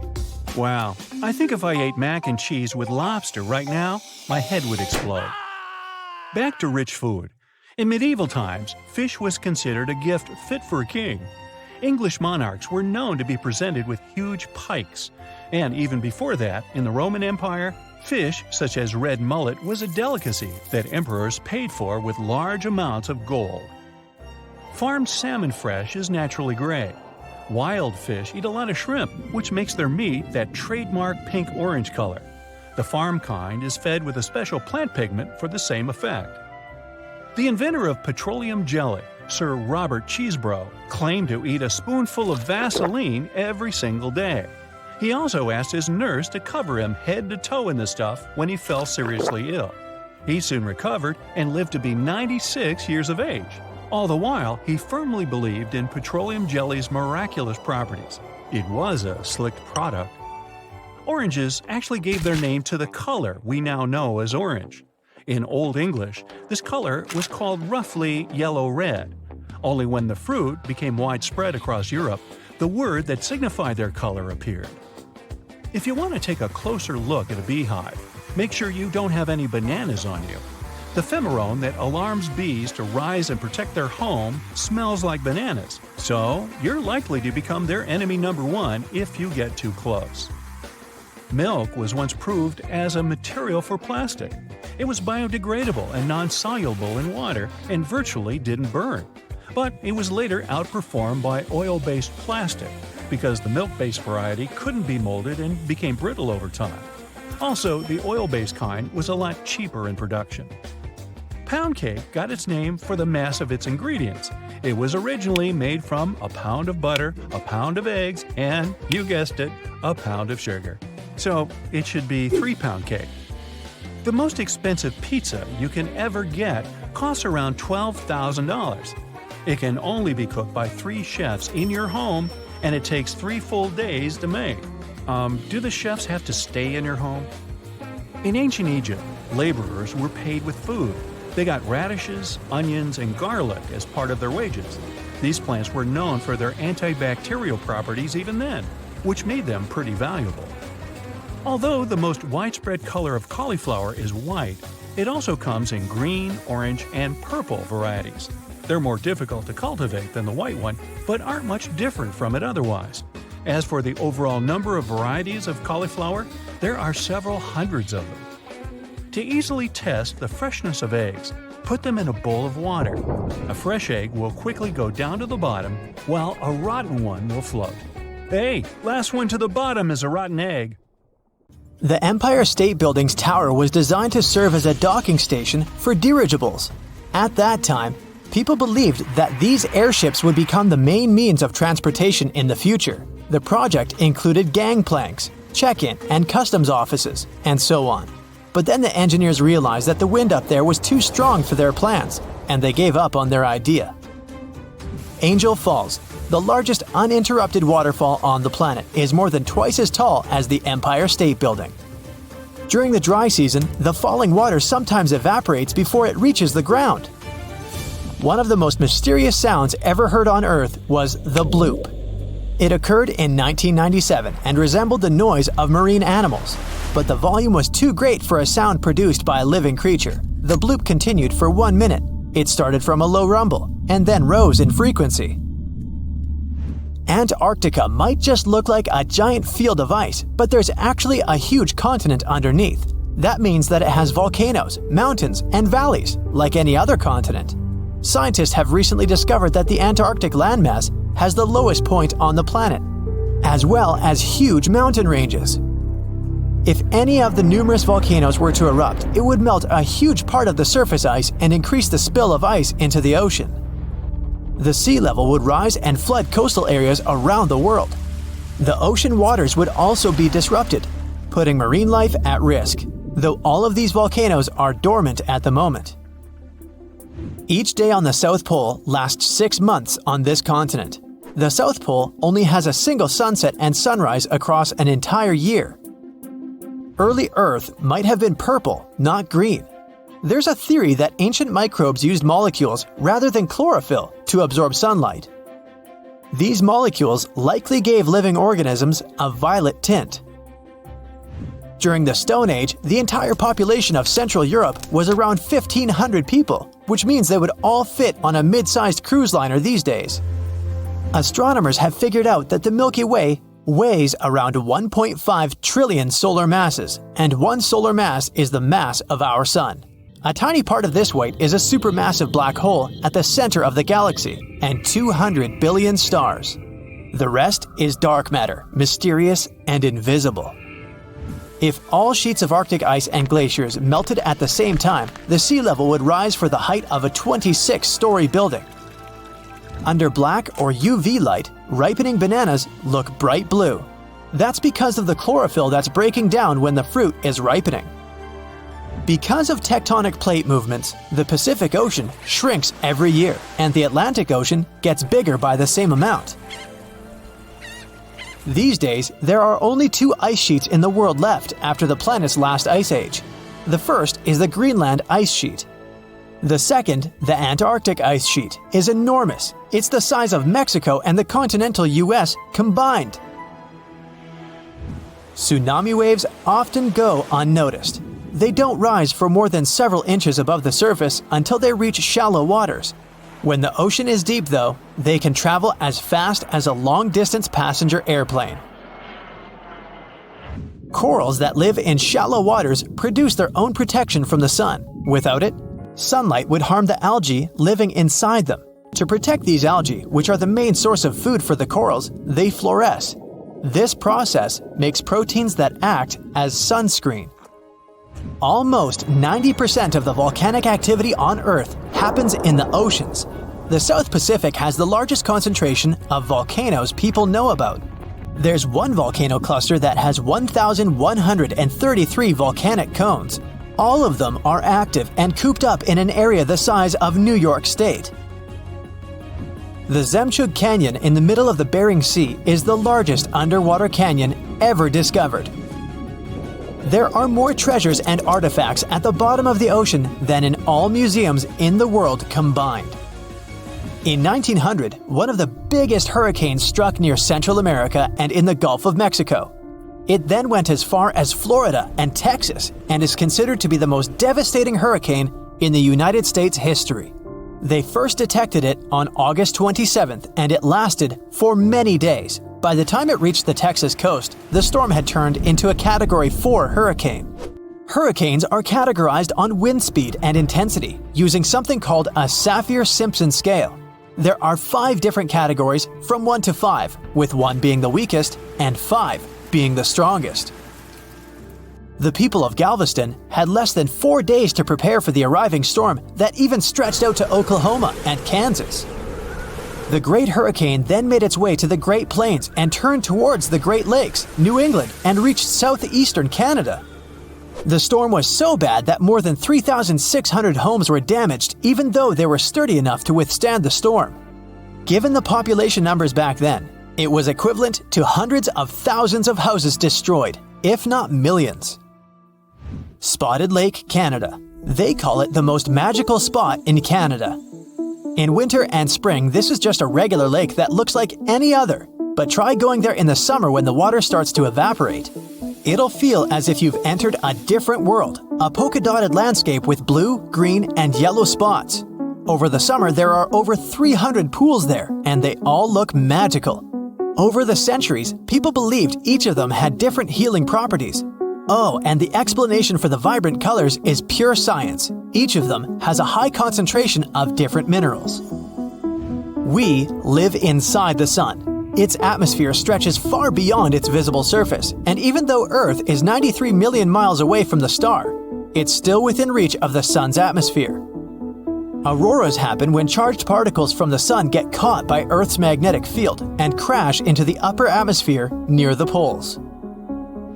Our planet is gradually slowing down the speed of its rotation. It happens at an unhurried pace of 17 milliseconds per 100 years. Because of this, our days are becoming longer, and still, only after 140 million years, a day on Earth will last 25 hours. Earth's southernmost continent, Antarctica, is only the fifth largest one, but it contains almost 70% of the planet's fresh water and 90% of the world's ice. Antarctica is also considered to be a desert. Lots of rocks on Earth have a Martian origin. Scientists analyze the chemical content of some meteorites found in the Sahara Desert, Antarctica, and other places. It turned out that these rocks had arrived from the Red Planet. The largest sandcastle in the world is located in Denmark. 30 sand sculptors who created it used more than 5,000 tons of sand. To make it more durable, they added 10% of clay, together with a layer of glue. They built it to stand tall against long and stormy winters. Some photons that don't get absorbed are re-emitted, and their wavelength determines the color we see. When you expose a material to sunlight or photons of higher energy, it can damage its chromophores, which is why they won't be able to emit photons at certain wavelengths. Red materials fade in sunlight the most. Their chromophores emit red light in a way they mop up photons of the rest of the wavelengths. From 60 to 100 tons of space dust drift down to our planet's surface every day. These tiny cosmic particles are mostly released by comets, which are usually made of dust and ice. When the sun turns this ice into vapor, the remaining dust travels down to Earth. Back in May 2015, David Hole took his metal detector and went looking for gold. He picked the perfect spot for it. Mayaborough near Melbourne, Australia, was the top location down under during the gold rush in the 19th century. The detector beeped, showing there was something precious hiding in the ground. David found a very heavy reddish rock with a weird, dimpled surface resting in some yellow clay. As it turned out later, the find was, indeed, priceless, but only for science. David took the rock home, hoping he'd be able to open it and find a gold nugget inside. He tried a rock saw, an angle grinder, and a drill, and put the rock in acid. Nothing worked. Not even a sledgehammer did the job. A couple of years later, he decided to take the rock to Melbourne Museum and finally find out what it really was. It turned out it was a meteorite, and a rare one. The geologist working at the museum was over the moon, as after years of looking at thousands of rocks that people had thought to be meteorites, he finally got his hands on the real thing. The space origin of the rock explained why it was so unusually heavy. It contained dense forms of iron and nickel, and those guys weigh a lot. And it got its dimpled surface because it started melting when it plunged through Earth's atmosphere. Scientists named the meteorite Maraborough after the place where it was found and used a diamond saw to study it better. They sliced off a sliver of the space rock and saw some tiny crystallized droplets of metallic minerals throughout it. Those minerals formed during the early years of our solar system. It means the space guest was around 4.6 billion years old.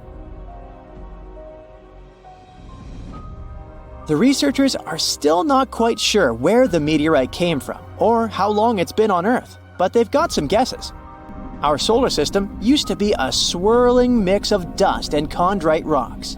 Gravity did its thing and formed planets, but there were some leftovers, and most of them ended up in a massive asteroid belt. The Meteorite meteorite likely took a detour from the asteroid belt between Mars and Jupiter. It got bumped out of there by asteroids crashing into each other, and one fine day, it decided to crash into Earth. Carbon dating says that this space rock has been chilling on Earth for somewhere between 100 and 1,000 years. There were meteorite sightings in the 19th century that could match up with when it made its grand entrance. The scientists say the Meteorite meteorite is even rarer than gold. It's only the 17th meteorite ever found in the Australian state of Victoria and the second largest. In the 80s, David Mazurek from Michigan decided to buy a farm not far from Mount Pleasant. The new property came with a weird bonus: a large rock that kept the barn door open. The farmer explained the rock was a meteorite. It had literally fallen from the sky in the 30s. The farmer and his father found the crater the meteorite had left and dug out their guest from space, which was still warm. They couldn't think of a better use for it than to serve as a doorstop. I mean, what else can you do with a meteorite? The new owner got to keep the unconventional doorstop and must have grown fond of it. When he was moving to a new home, he took the rock with him and used it for the same purpose for another 30 years. Sometimes David would let his kids take it to school. It must have gotten some easy A's in physics and astronomy.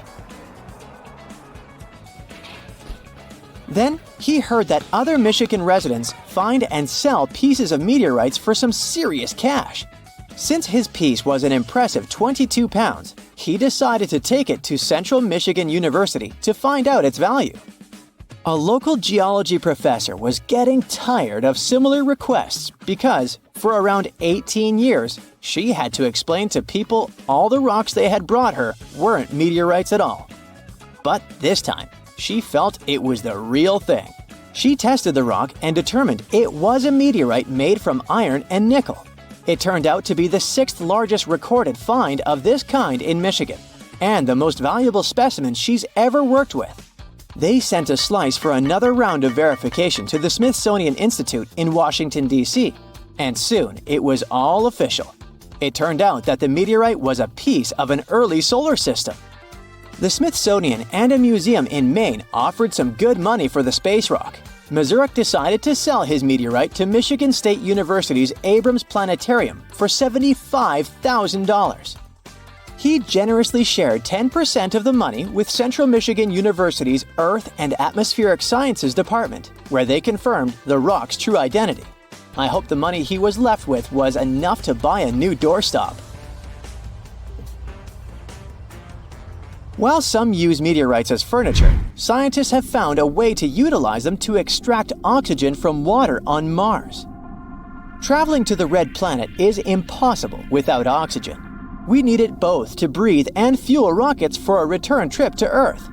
The new robot, called AI Chemist, hunts down a compound that can kickstart a chemical reaction on Mars to produce oxygen. The compound is crafted from elements found in Martian meteorites. This planet only has traces of oxygen in its atmosphere. But scientists have found there's some liquid water underneath the southern ice cap of Mars and more water under its surface. So, they needed to figure out how to break down this water into its hydrogen and oxygen molecules using materials available on the red planet. The AI chemist analyzed 5 meteorites that either came from Mars or were similar to that of its surface.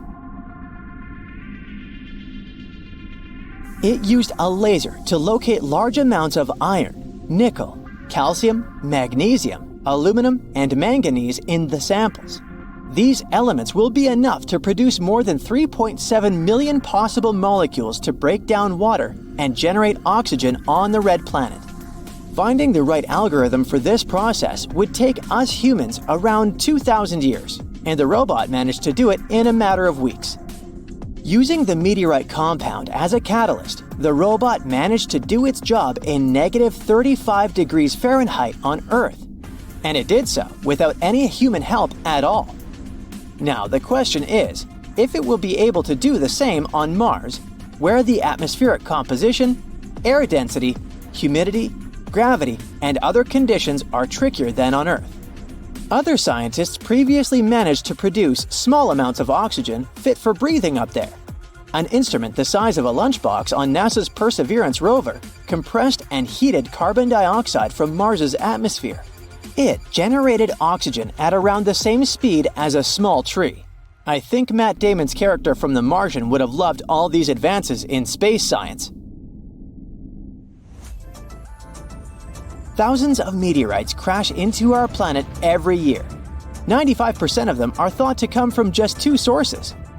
75% from the crust of a big asteroid, and 20% from the mantle of an even larger celestial body that bit the dust ages ago. But in May 2020, researchers stumbled upon some meteorite pieces in the Sahara Desert that were like nothing they'd seen before. They were labeled as ungrouped achondrites, a type of rock that formed from melted minor planets way back in the solar system's early days. This makes the find slightly older than Earth itself. But unlike others of its kind, this meteorite was made out of andesite, which made it even more unique. It could serve as proof that the early protoplanets in the solar system and a ton of other debris either got wrecked or joined forces in building the rocky planets we know today. So you're watching your favorite cooking show when suddenly the star chef adds a pinch of salt to some jam that's supposed to go into a dessert. You pick up the phone to call and complain, but right then the chef explains. It turns out that adding salt to fruit is a common thing in different cuisines across the world. Like in Mexico, they like to spice up mango and citrus fruits with salt and chili powder. You can try mango with a shrimp taste in the Philippines and salted watermelon in the southern states. So, how does it work? Well, let's say you're eating a raw mango sprinkled with salt. With the first bite, you notice the salty flavor, and the sweet fruity taste is then slightly delayed. It feels as juicy and amazing as ever. It's most likely because salt affects the sweet taste receptor for sugar, and then really magic happens on a molecular level. One study even found that we have more sugar detectors in our taste cells than scientists previously thought. One of those detectors must direct sugar to a sweet taste cell when it gets in contact with salt. You can try and put salt on any fruit you like, but the effect will be different. Salt can make sweeter fruits like cherries and strawberries even sweeter and balance the flavor of grapefruit, pineapple, and watermelon. Just take a ripe fruit and slice it the regular way and sprinkle the pieces with salt. Large, flaked sea salt might taste more intense, plus it looks more beautiful. After 10 minutes, your gourmet dessert will be ready. So, you need to chop up a heap of iceberg lettuce, but that tough core in the middle doesn't want to leave. Just hold the lettuce head in both hands with the core end down and slam it against a cutting board or some other solid surface, not your brother. Now you should be able to pull the core right out of the bottom and slice the rest of the lettuce without a problem. The next time you take butter out of the fridge and struggle to spread it because, it's hard as a rock, reach for your grater. With its help, you'll easily flake off tiny pieces of butter that will melt instantly on a warm toast. You can also spread them much easier on cold bread without putting your sandwich in the microwave or waiting for a while to soften the butter. Professional bakers approve of this tip and have been using it for a long time. When you're frying something, you first heat the pan and then put the food on it, right? Well, this logic won't work if you want to make your bacon crispy. On a hot pan, the meat will cook before the fat can melt out of it. Your bacon will be too fatty and rubbery. So you gotta lay the strips on a cold pan and then turn on medium-low heat. The fat will render out of the meat, and the final result will be super yummy and crispy. Have you ever tried boiling pasta in a frying pan? I know it sounds a bit weird, but it can actually help you save a lot of time, water, and energy. Instead of filling a huge pot with water and waiting for it to boil, put your pasta in a frying pan and cover it with cold water and add some salt to it. Your pasta will be cooking while the water is getting to the boiling point, so it'll be ready much faster than normal. And the water that's left in the pan will make an excellent base for a sauce because it's filled with starch. Mix it with pesto, tomato sauce, and garlic butter. It tastes like it's straight out of a gourmet restaurant. Now, the secret to cooking the most delicious and fluffy mashed potatoes is to dry them before you mash them. After boiling, you can either put them in a pot and leave them over low heat on the stovetop, or keep them in a baking sheet in a low oven. Then add melted butter that will coat the starch in the potatoes, and only then slowly add milk. Now your mashed potatoes will have the best possible structure and flavor. If you've shed enough tears over onions when trying to slice them, this one is a must-try for you. Peel the onions, cut them in half, and leave them in a fridge in a bowl of iced water for half an hour before you start cooking. The reason behind your tears is the sulfur that onions take from the soil while growing up. When you damage its cells, the acids contact the enzymes that start a whole bunch of reactions and release a chemical that makes your eyes water. Freezing the onion can weaken that chemical. To minimize it even more, only use a sharp knife to slice onions. This way, you'll do less damage to its cells. It's much easier to peel an avocado if you freeze it first. Just put it in the fridge as it is, give it some time, and then take it out and hold it under warm running water. Now you can peel it easily after you make a couple of crisscross incisions. The best way to keep herbs fresh and juicy is to store them like flowers. If you don't have the right size vase or vase, take a mason jar or a water glass and fill it with an inch of water. Now put the herbs inside as you would do to your roses. For parsley and cilantro, cover the jar with a plastic bag and store the bouquet in the fridge. Basil loves sunlight, so you better leave it uncovered on the counter. If you've made too much sauce or have some leftovers in a can that doesn't seem to be enough for anything, you can save it from the trash can. Pour the sauce into an ice cube tray and keep it in the freezer. Now, if you need to spice up a meal, you can always add a couple of sauce cubes to it. Plus, as a bonus, which is redundant, the sauce will last longer this way than it would in the fridge. Do your meatballs always turn out to be perfectly the same shape and size? Then skip this one. But if you're like me, just use an ice cream scoop to get the right amount of your minced meat mix. Try saying that 5 times. The balls will be the ideal shape and your fingers won't get sticky. The easiest and probably the most beautiful way to slice a mango is to turn it into a hedgehog. Wash the mango under running water. Don't squeeze it while doing it. Now put it straight up on a cutting board and cut it into 3 pieces from the top downwards. Just leave that flat pit in the middle piece. There isn't much you can do with it anyway. Now your mango will have 2 cute cheeks. I mean, its fattest parts. Next, make crosswise and lengthwise cut in the mango cheeks. Leave some even distance between the incisions and don't go all the way through the skin. Now press on the back side of the mango until the flesh pokes out. Does it look like something to you? Yep, a hedgehog. Hence the name of this slicing method. The final step will be to slice off the mango cubes into a bowl. Then eat. Now this one has all the potential to become your new breakfast favorite. You can cook an omelet in a mug. Take a large microwave-safe mug and coat the inside of it with olive oil or spray it with cooking spray. Add 2 eggs and 1 tablespoon of milk and mix them with a fork. Now add salt and pepper and any cheese, veggies, and herbs you like. Put it in the microwave on high for 30 seconds. Take it out, stir it with a fork, and then put it back for another 30 seconds. And voila! Your breakfast is served. Oh, be sure to use another mug for your coffee. Otherwise, you get eggs in your coffee, and nobody has a recipe for that. I bet you've heard of the infamous Bermuda Triangle. However, there is a lesser-known sibling that could be even more unsettling than its counterpart. The Bridgewater Triangle, located in Massachusetts, is a small but intense hotspot of paranormal activity. Cryptozoologist Lauren Coleman coined the term back in 1983 to describe this 200-square-mile area that encompasses eerie points in Abington, Rehoboth, and Freetown. Within its borders lie numerous towns, including Bridgewater, from which it draws its name. For those brave enough to explore, there is even a guidebook available detailing the creepiest sites within the region. You can start your trip with King Philip's Cave in Norton. Legend has it that Wampanoag leader Metacomet, aka King Philip, used to hang out there during his epic rebellion against the British in the 1600s. And now, some brave souls swear they've seen ghostly lights and heard phantom drums in the cave. But if ghost hunting isn't your thing, how about checking out the Hockomock Swamp in the Bridgewater Triangle? People claim to have spotted everything from Bigfoot to giant birds and snakes around the lake. And there are also rumors of phantom fires and ghostly lights to keep you on your toes.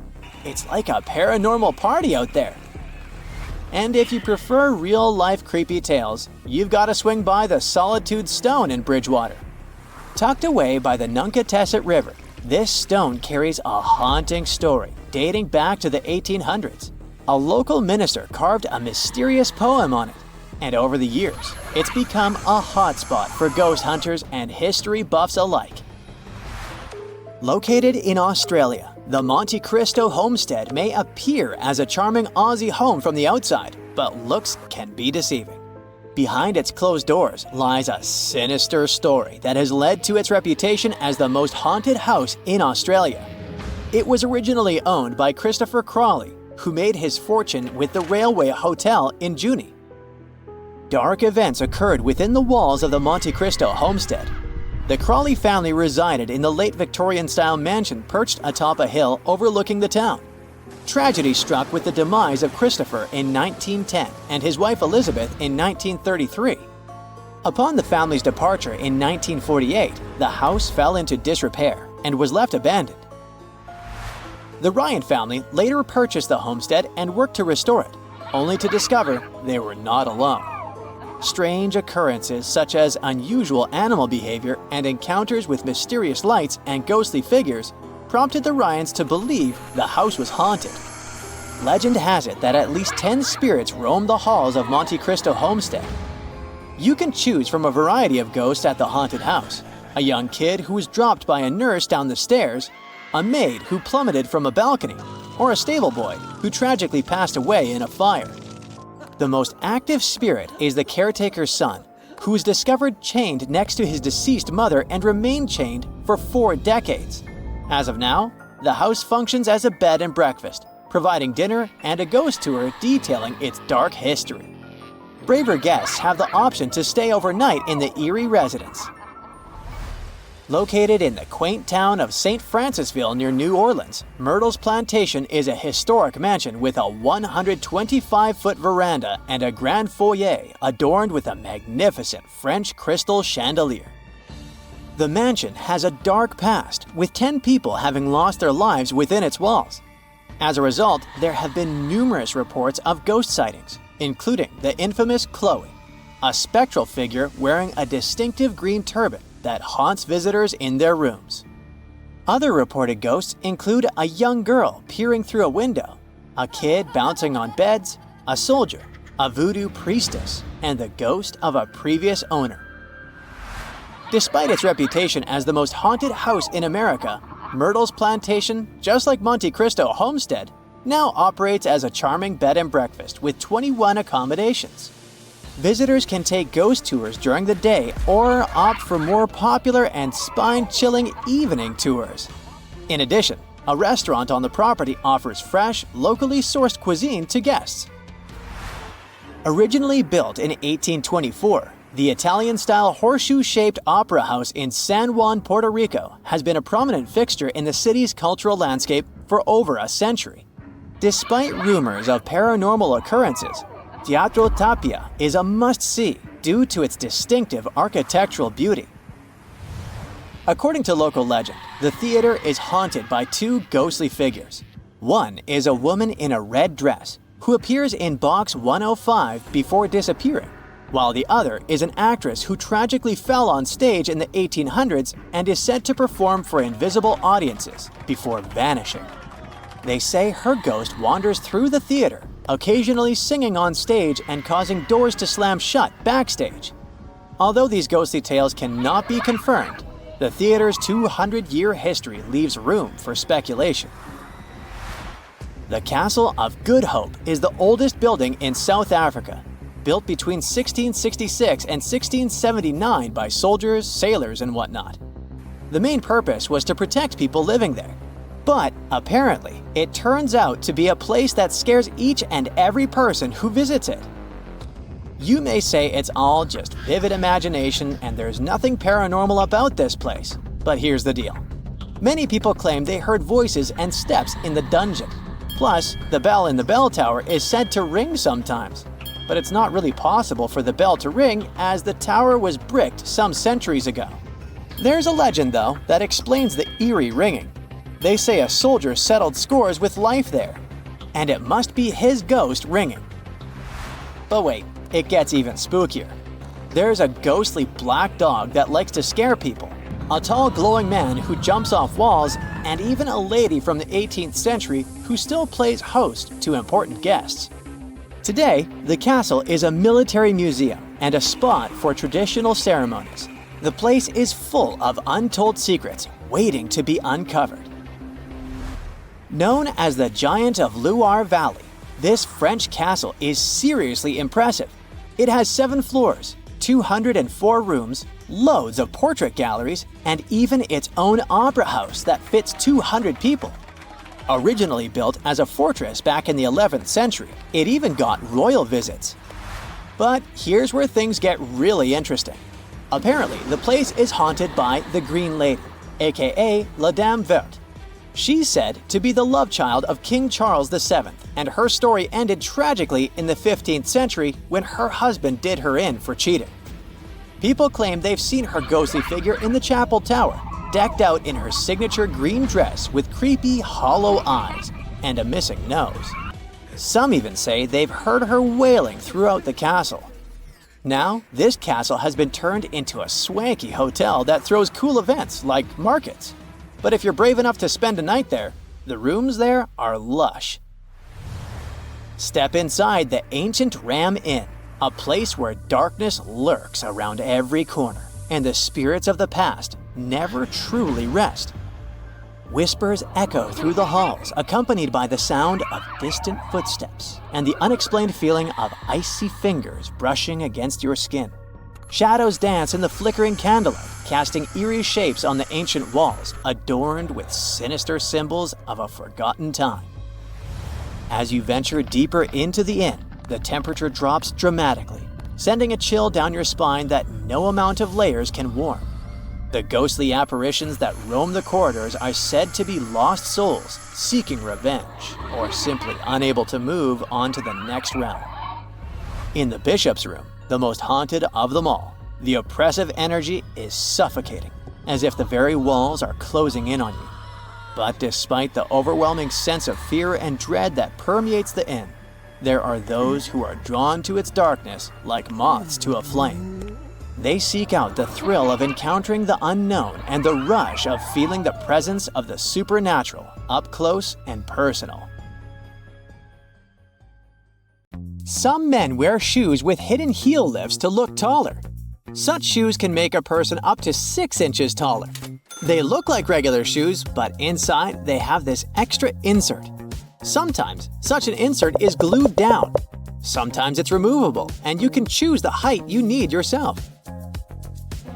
When the Titanic hit the iceberg and sank sometime later, the Atlantic Ocean was around 28 degrees Fahrenheit, which means the water was below its freezing point. No wonder so many passengers didn't make it. Some birds have a row of bristles protruding from the edges of their eyelids. Those bristles can probably be called eyelashes, but while human eyelashes are modified hairs meant to protect the eye, bird eyelashes are modified feathers. Identical twins don't actually have the same fingerprints, so you can't blame your misdeeds on your sibling after all. Different factors during development in the womb, like the position of the womb, umbilical cord length, and the rate of finger growth, impact fingerprints. Earth's rotation speed is changing. It's slowing down right now while we're talking. It means that, on average, the length of the day gets 1.8 seconds longer every century. 600 million years ago, a day lasted a mere 21 hours. Most world maps are wrong. On the majority of maps, they still use the Mercator projection, which was the first developed in 1569. But this method is very inaccurate and makes Alaska look as large as Brazil, while in reality, it's 5 times smaller. As for Greenland, it looks 14 times larger than it actually is. For a map to be precise, it would need to be life-sized and round, not flat. Ants don't have lungs. They breathe through tiny openings known as spiracles. An ant may have 9 or 10 of those on each side of the body, depending on the species. The average color of the universe is poetically called cosmic latte. In a 2002 study, scientists discovered that the light coming from other galaxies averaged into a beige color that was very close to white, just like the drink beloved by many. There is such a thing as minus decibels. The quietest place on Earth is Microsoft's anechoic chamber in Redmond, USA. The level of sound there is minus 20.6 decibels. Such chambers are built out of heavy concrete and bricks and are placed on springs to stop vibrations from entering the chamber through the floor. Bananas are radioactive. Wait, where did you go? It's not that bad. Bananas are rich in potassium, so each banana is slightly radioactive due to the natural isotope potassium-40. On the other hand, your body contains around 16 milligrams of potassium-40, so you're actually about 280 times more radioactive than that poor banana. And in any case, your body gets rid of that excess potassium-40 from a banana within several hours. There's simply no such thing as a straight line. You just need to zoom in close enough and you're bound to spot some irregularities. Even a laser light beam is a bit curved. In emergencies, fish form orderly lines. For example, when evacuating through narrow spaces in dangerous situations, school of neon tetrafish queue so that they don't crash into one another or clog up the line. Scientists think that this behavior means that fish can respect social rules even in emergency situations, unlike us humans. Hippos can't swim. These animals have large bones. These bones are so big and dense that it makes hippos barely buoyant at all. So these animals don't swim. Instead, they perform something like a slow-motion gallop on the riverbed. Hippos can also sleep underwater thanks to a reflex that allows them to rise to the surface, take a breath, and sink back down to the bottom without waking up. Lego bricks can withstand compression better than concrete. A regular plastic Lego brick can support the weight of 375,000 other bricks before it breaks. Theoretically, it could allow you to build a tower more than 2 miles in height. But if we decide to scale this up to house-sized bricks, the price would be exorbitant. If you ever go to space, you can take your yo-yo with you. In 2012, NASA astronaut Don Petit took a yo-yo on board the International Space Station and used it to show some tricks. You see, a yo-yo mostly relies on the laws of conservation of angular momentum to perform tricks.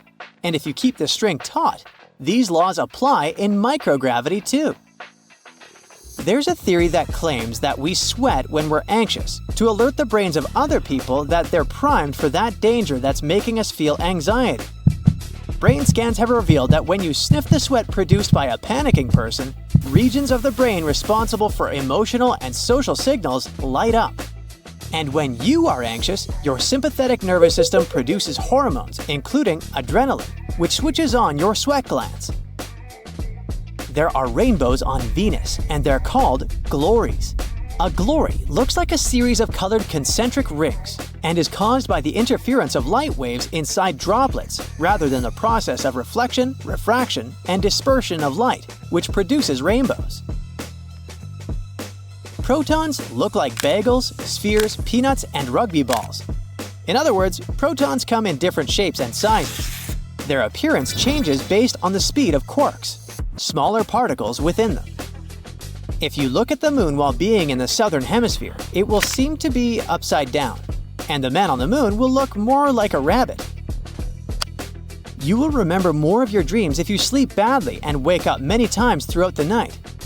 You're also more likely to remember your dream if someone or something wakes you up in the middle of it. Dogs tilt their heads while listening to people to pinpoint familiar words like walkies more effectively. It also helps them to understand the tone of your voice better. There's also an idea that if a dog doesn't tilt its head often, it's because it relies more on sight and less on sound. Mirrors facing each other won't produce infinite reflections. Each next reflection will be darker than the previous one, and eventually, they will fade into invisibility. Mirrors absorb just a fraction of the energy of the light falling on them, so the total number of reflections mirrors can produce is around several hundred. You can smell ants, since many species of these insects produce strong-smelling chemicals when they feel threatened or angry, or when they're being squished. Trapjaw ants release a chocolatey smell when they're crushed, and citronella ants give off a lemony odor when they're threatened. Giraffes hum when they want to communicate with each other. Researchers think that this low-frequency humming might be a form of contact call between individuals that have been separated from their herd. It can also help giraffes find each other in the dark. But the coolest thing about these magnificent animals? Some scientists think that they could sleep talk too. And a cool bonus story for you. About a marathon runner who took over 50 years to finish the race. Japanese marathoner runner Shizo Kanekuri was selected as one of the 2 athletes that Japan could send to the 1912 Stockholm Olympics. But Kanekuri shockingly disappeared during the marathon race. It turned out that after a rough 18-day-long trip to Stockholm, first by ship and then by train, the man was exhausted. During the race, he stopped running because his condition simply didn't allow him to run further. The athlete stumbled into a nearby garden party where he drank orange juice and stayed for a while to recover. Later, Kanekuri was so embarrassed by his failure that he returned to Japan without notifying anyone, including race officials. So, Swedish authorities considered him missing for 50 years before finding out that he was peacefully living in his home country. In 1967, the athlete was offered the opportunity to finish his run. He accepted. 54 years, 8 months, 6 days, 5 hours, 32 minutes, and 20.3 seconds after he started the race, he completed the marathon. It was a long trip. Along the way, the man got married, had 6 kids, and 10 grandchildren. Not so long ago, in the 1950s, the average literacy rate in the world was 35%, meaning that in a group of 10, 6 people didn't know how to read and write. However, 50 years later, the literacy rate went to 90%, leaving only 1 person in a group of 10 without reading and writing skills. The key to this lightning speed growth can be found basically in every house. Nope, it's not the internet. The internet, on the contrary, can reportedly make us dumber in no time. The key to worldwide literacy is this big pen you've definitely held in your hands at least once in your life. Fun fact, this trusty pen has been outselling iconic items like the Rubik's Cube and even the iPhone since the 1950s. Each second, 57 Bic pens are sold, while it's 590 iPhones a minute, meaning it's just around 10 devices a second. Every single day, Bic sells 14 million of their nifty pens. Despite its popularity, it's often overlooked. It hasn't become a generic term like Xerox or Kleenex. When you flick a Bic, you're actually using a lighter, not just another writing utensil.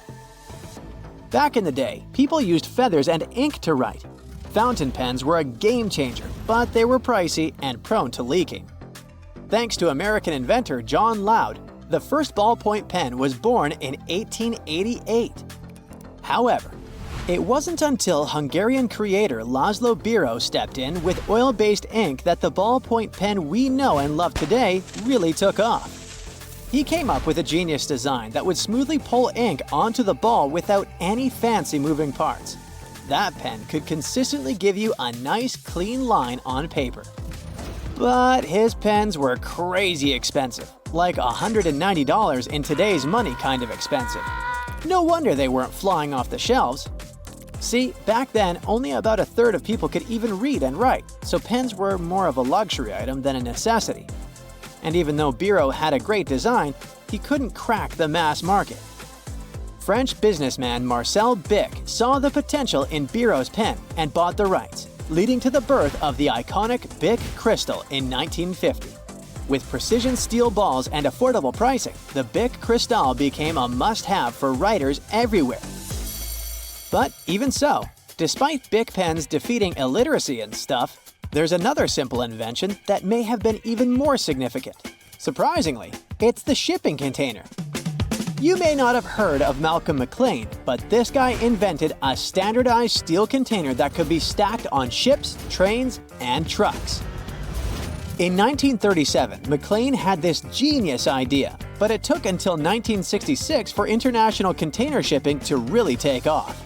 There were many crucial events, and the need for quick and efficient transportation of supplies skyrocketed. By the end of the 1960s, McLean had made $160 million from his container empire. This invention didn't just save money, it saved time and labor too. Before containers, everything had to be loaded and unloaded by hand. Now, thanks to McLean's invention, it's all seamless and automated. According to specialists, the impact of containers on our lives is huge. They made the world smaller and economies bigger. Thanks to them, you pay less for everyday products. Let's say you're in the US and you need something imported from Italy. Air shipping is still ridiculously expensive, so we don't even take it into consideration. Now, imagine a ship can only transport 5 containers, each of them having 20 products inside. In total, 100 products. Let's say such shipping would cost $100, which would add at least $1 to the final price of your product, depending on how greedy the distributors are. But if you can stack the containers, you can add a second and even a third row of them, which will reduce the price. You still pay for the ship. It's the same $100, but you transport 200 or even 300 products if you can stack. Now, this is an imaginary and a bit far-fetched example, but you get the drift. Why are the containers so significant? Well, those famous Bic pens that defeated illiteracy were supposed to be delivered all over the world somehow, weren't they? And it's not only about the pens. Since we live in the era of globalization, we heavily rely on fast and affordable transportation for food, clothing, and even sponges. Meet Aaron Krause, the genius behind the smiley-faced wonder that is Scrub Daddy, the kitchen sponge that went viral on TikTok. Aaron went from polishing cars with a fancy buffing pad to creating a revolutionary cleaning sponge. His parents, both doctors, weren't too thrilled when he ditched the idea of a car washing business to pursue his sponge dreams. So, one day, Aaron was cleaning cars, and he ended up damaging the outside. But instead of crying over spilled milk, he created a line of buffing and polishing pads. 3M thought it was so cool that they bought his company in August 2008. But they didn't want the sponges Aaron had made, so those were just collecting dust in his factory. 5 years later, Aaron was scrubbing his dishes with those leftover sponges. Suddenly, a light bulb went off in his head. He had $1 million idea in his hands. And just like that, Scrub Daddy Inc. was born in 2012 with some grassroots marketing. Then, on an episode of Shark Tank in October 2012, not everyone believed in his idea, but Lori Greiner swooped in and made a deal with Aaron for a 20% stake in his company for $200,000. The next day, they sold a whopping 42,000 sponges in under 7 minutes on QVC. By the way, this beats Bic records of 57 pens per second. That day, Scrub Daddies were sold at a speed of 100 sponges a second. Aaron definitely sells heaps of sponges, but in terms of quantity, it's hard to compete with humble batteries. Just in the US alone, people buy around 3 billion of them each year. By the way, they've been around for longer than you may think. The very first example of a battery, if you let me say so, was found somewhere around Mesopotamia, and scientists call it the Baghdad battery. It was a terracotta pot, about 6 inches tall with a 1.5-inch opening. Inside there was a copper cylinder holding an iron rod, all snug as a bug in a rug. The top of the rod was separated from the copper with some bitumen and stoppers, so no accidental mixing could happen there. No one knows exactly what it was for, but there are numerous ideas about its purpose. From electroplating, meaning putting a layer of one metal like gold onto the surface of another, to storing sacred manuscripts, or even pickling veggies. But the real deal started in 1749, when the legendary Benjamin Franklin started experimenting with electricity and called his set of capacitors a battery, because they worked together like a military unit. Half a century later, in 1800, Italian physicist Alessandro Volta came up with the first electrochemical battery known as the voltaic pile. This stack of copper and zinc plates would produce a steady current, although Volta thought it was an endless source of energy. Spoiler alert, it wasn't. Those batteries couldn't be used to power anything. But thanks to them, we got on the road to portable power. Alessandro Volta's battery was like the hot new gadget that totally revolutionized the way scientists worked with electricity. By the mid-1800s, the first rechargeable batteries were born, and a dry cell with liquid electrolyte was invented to make batteries more practical. Nowadays, we've got rechargeable lithium-ion batteries powering everything from players and toys to smartwatches. So, why are they some of the most successful inventions of all time? Well, they're the reason we have electric motors in e-vehicles and machines. Thanks to batteries, we have lighting all around us. And can you imagine not having battery storage for our telecommunication devices? It would be a whole different world. That's it for today. So hey, if you pacified your curiosity, then give the video a like and share it with your friends. Or if you want more, just click on these videos and stay on the bright side.